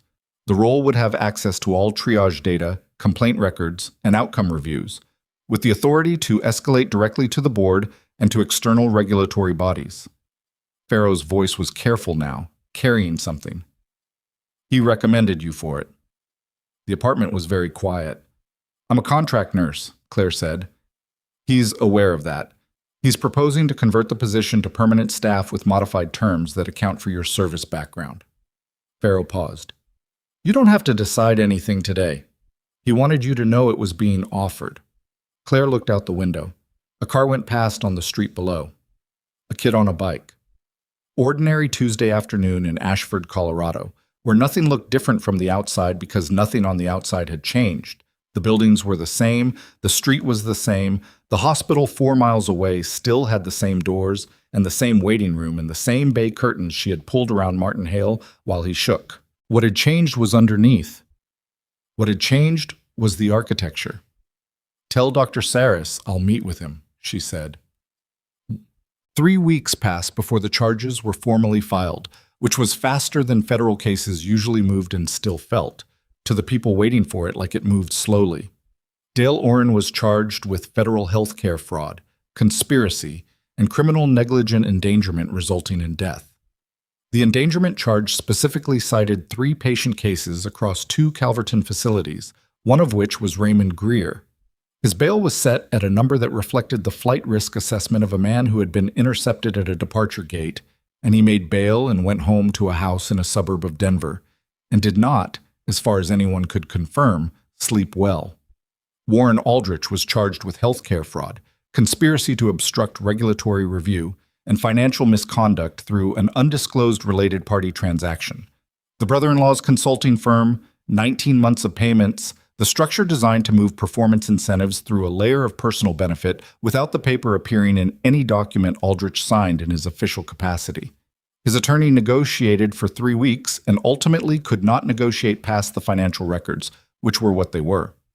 Aldrich entered a not guilty plea in federal court on a Wednesday morning and looked at no one as he entered or exited the building, which was not a disposition available to him because there were cameras outside federal court and he had spent enough years managing appearances to understand that looking at no one in front of cameras was itself a choice with consequences. Sandra Pruitt accepted a plea agreement. The agreement required full cooperation, full disclosure, and a guilty plea to a single count of conspiracy to obstruct a regulatory proceeding. She would not face the fraud charges directly, in exchange for testimony that the prosecutor's office assessed as material to the cases against Aldrich and Oren. She would lose her professional certifications. She would be permanently barred from healthcare administration. She would spend between 18 and 36 months in a federal facility, depending on sentencing, and the judge assigned to the case had a documented history of sentencing at the higher end of guidelines in cases involving institutional harm to vulnerable patients. Her calendar, the one where she had documented Aldrich's verbal directives because she was, whatever else she was, a thorough administrator, was entered into the federal record and became the most cited piece of evidence in the Aldrich proceeding. Medcore Solutions, the software vendor, entered into a consent agreement with federal regulators, requiring the immediate modification of the acuity parameter defaults across all implementations, a full audit of every configuration that had been deployed in the past 3 years, and a financial settlement that would fund independent clinical outcome reviews for every affected patient in the Calverton network. The settlement amount was not disclosed publicly, but the terms of the outcome review were, and Calverton Health Group's board voted to eliminate the performance incentive structure that had created the pressure the configuration was designed to serve, voted unanimously, which was the kind of unanimity that only happens when the alternative is worse. The Calverton board also voted to commission an independent audit of all 9 network hospitals, to be overseen by an external body with no financial relationship to the corporation. The audit would take 14 months. It would find what it found. There was no way to know yet whether the finding would be worse than the estimate or better. And the uncertainty was its own kind of weight that the families of 90 to 140 patients carried into a future that had not resolved yet and would not resolve quickly. Darlene Oakes gave a full statement to federal investigators that covered 3 hours and 2 recording sessions. Her account of the night Raymond Greer presented to Redstone's ED, the flag she'd raised, the response she'd received, the complaint she'd filed the next morning, the 4-day closure with a signature that preceded the autopsy evidence, was entered into the record and became part of the factual basis for the criminal negligent endangerment charge against Orrin. She had kept her copies in a manila folder in the back of a filing cabinet in her apartment in Denver, and the fact that she had kept them was the fact that connected the corporate email to the patient's face, and without that connection, the charge was a statistic rather than a person. She called Marcus after her second session. He picked up and she said, "Is it enough?" And he said, "Yeah, it's enough." They were both quiet for a moment, and then she asked how the department was running, and he told her, honestly, that it was better. That the metrics had normalized since the software override, that 4 patients in the past 2 weeks had been appropriately triaged to level 2, who would have been defaulted to level 3 under the old configuration. 4 in 2 weeks, she said. Just at Redstone, he said. Claire met with Dr. Philip Saris on a Thursday morning in the same conference room where Warren Aldrich had sat for 6 hours while Sykes disassembled his version of events. Saris had rearranged the furniture. He'd moved the chairs so they were across from each other rather than on opposite sides of the long table, which was either intentional symbolism or just a man who didn't like talking across a large piece of wood. Claire suspected it was the latter. He was 61, with the direct manner of a physician who had been dealing with institutional politics for long enough to be tired of performing patience with them. He had a coffee, and he'd brought one for her without asking how she took it, which meant he'd asked someone, probably Rosa. He slid a single-page document across the table. "The position description," he said. "Read it. Tell me what's wrong with it." She read it. It was 2 paragraphs and a list of authorities. The authorities were real. Board-level escalation right, independent regulatory contact, full record access. The reporting line went directly to the medical director's office, not operations. "The funding," she said. "What about it?" "Where does it come from? If it sits in the hospital's operating budget and the hospital has a bad financial year, it's a discretionary position. It can be eliminated." He nodded. "The board has agreed to endow it through the hospital's foundation account. Separate from operating." He paused. "That was my condition for bringing the proposal." She looked at the document again. "You drafted this before the investigation ended," she said. "I drafted it the same evening the federal team arrived." He picked up his coffee. "I'd been watching the department for 2 years and I hadn't seen what was happening, which means my oversight structure was inadequate. The position doesn't fix my failure to see it, but it creates a mechanism that doesn't depend on one person seeing it. What if the person in the role doesn't see it either? Then the mechanism is still better than what we had." He met her eyes. "I'm not offering you this because you caught them. I'm offering you this because you caught them while running an ER during a federal investigation and a shooting on the same day. And before any of that happened, you were already flagging the triage irregularities to a charge nurse who didn't have the authority to act on them." He paused. "You were doing the job before anyone told you it existed." She thought about that for a moment.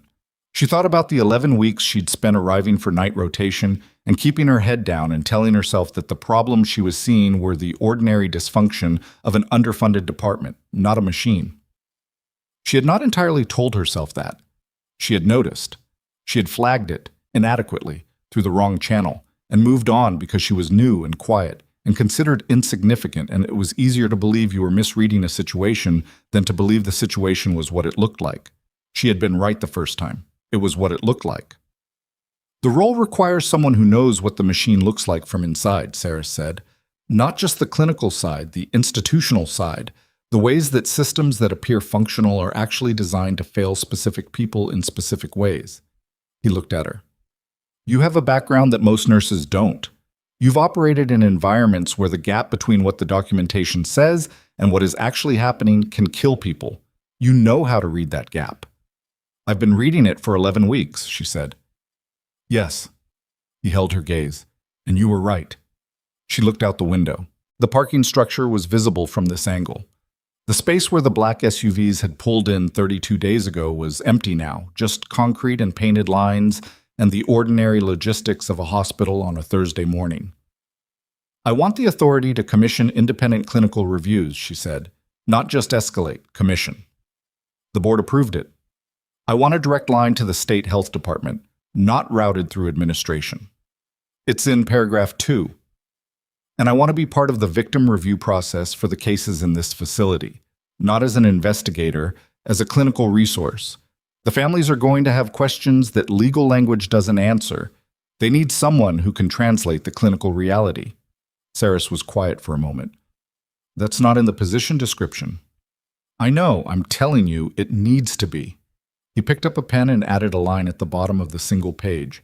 Then he slid it back to her. She read the line. She looked at him. Is that what you meant? He said. That's what I meant. She signed it at the bottom, below his line, and slid it back. Bacham. The formal military recognition ceremony happened on a Saturday, which was Sergeant Okafor's idea, because Saturdays were when Beckett could make the drive from Tucson. He arrived at 11 in a civilian truck with a small dent in the passenger door and the careful movement of a man whose left leg still carried the memory of a fragment that had been removed at a field hospital in Kandahar 6 years ago. He was 43, broader than Claire had pictured from what Okafor had told her, with a face that showed the specific weathering of someone who had spent years outdoors in difficult conditions and had made peace with what it had done to his appearance. He saw her across the lobby and stopped.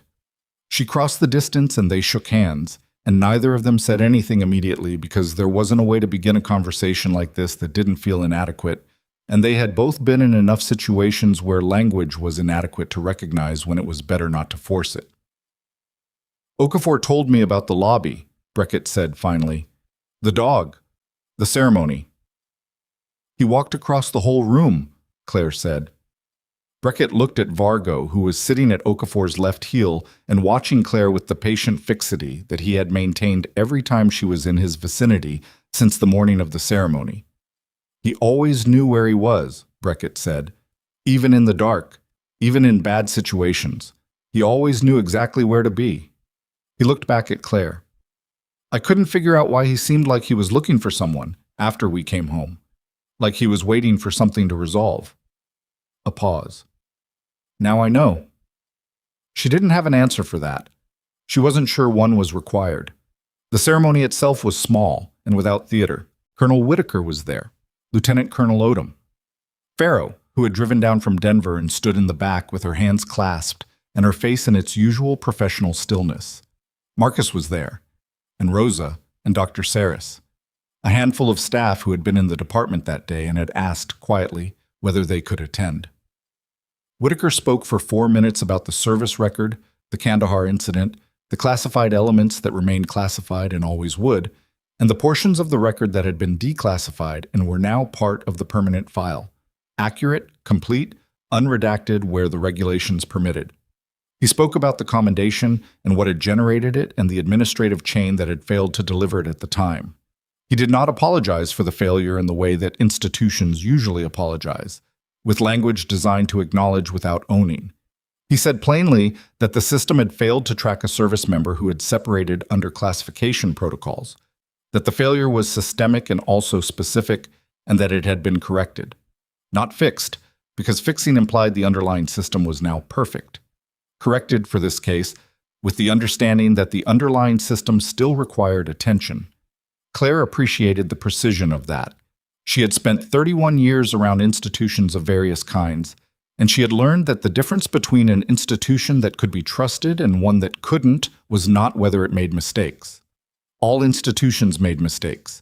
The difference was whether the institution could say precisely what went wrong without reaching for language that softened the edges. She received the formal commendation again, the same physical document Odom had presented in the same lobby 32 days ago, now in a case.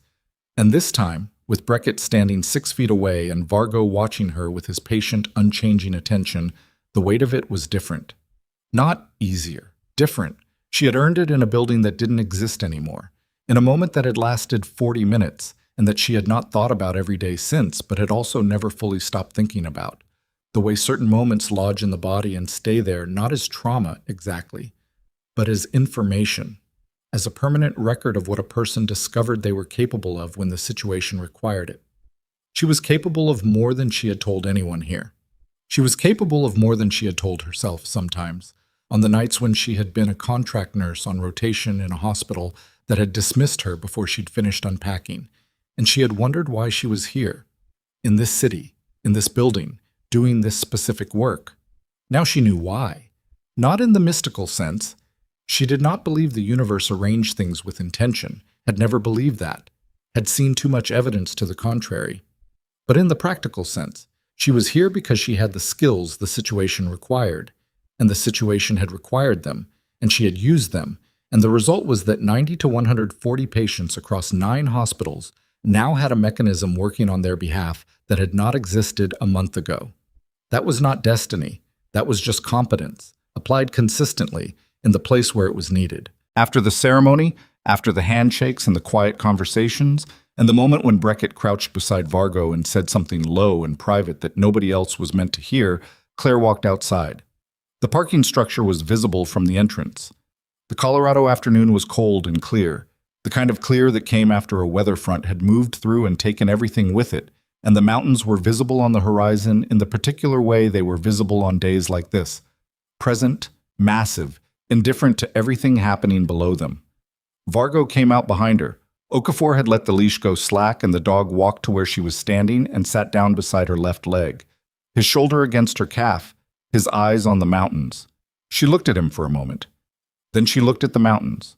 She thought about Eleanor Greer, who had received a call from a case advocate on Monday and had asked her questions in the direct, controlled way of a woman who had decided that what she needed was information, not comfort.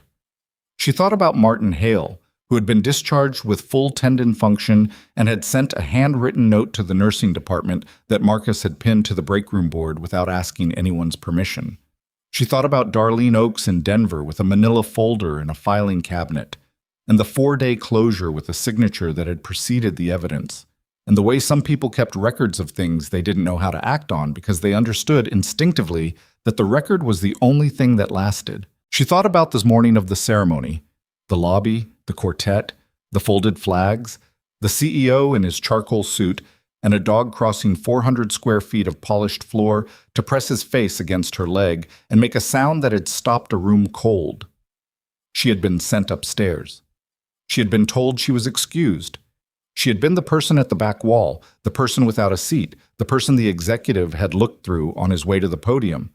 And then the shots had fired, and she had gone back because there were patients, and she was the closest person with the right training. That was the whole story, really. The rest was consequence. She looked down at Vargo. He looked up at her. "Come on," she said. She went back inside. The new position started Monday. The patients were already there. The work that needed doing had always been there.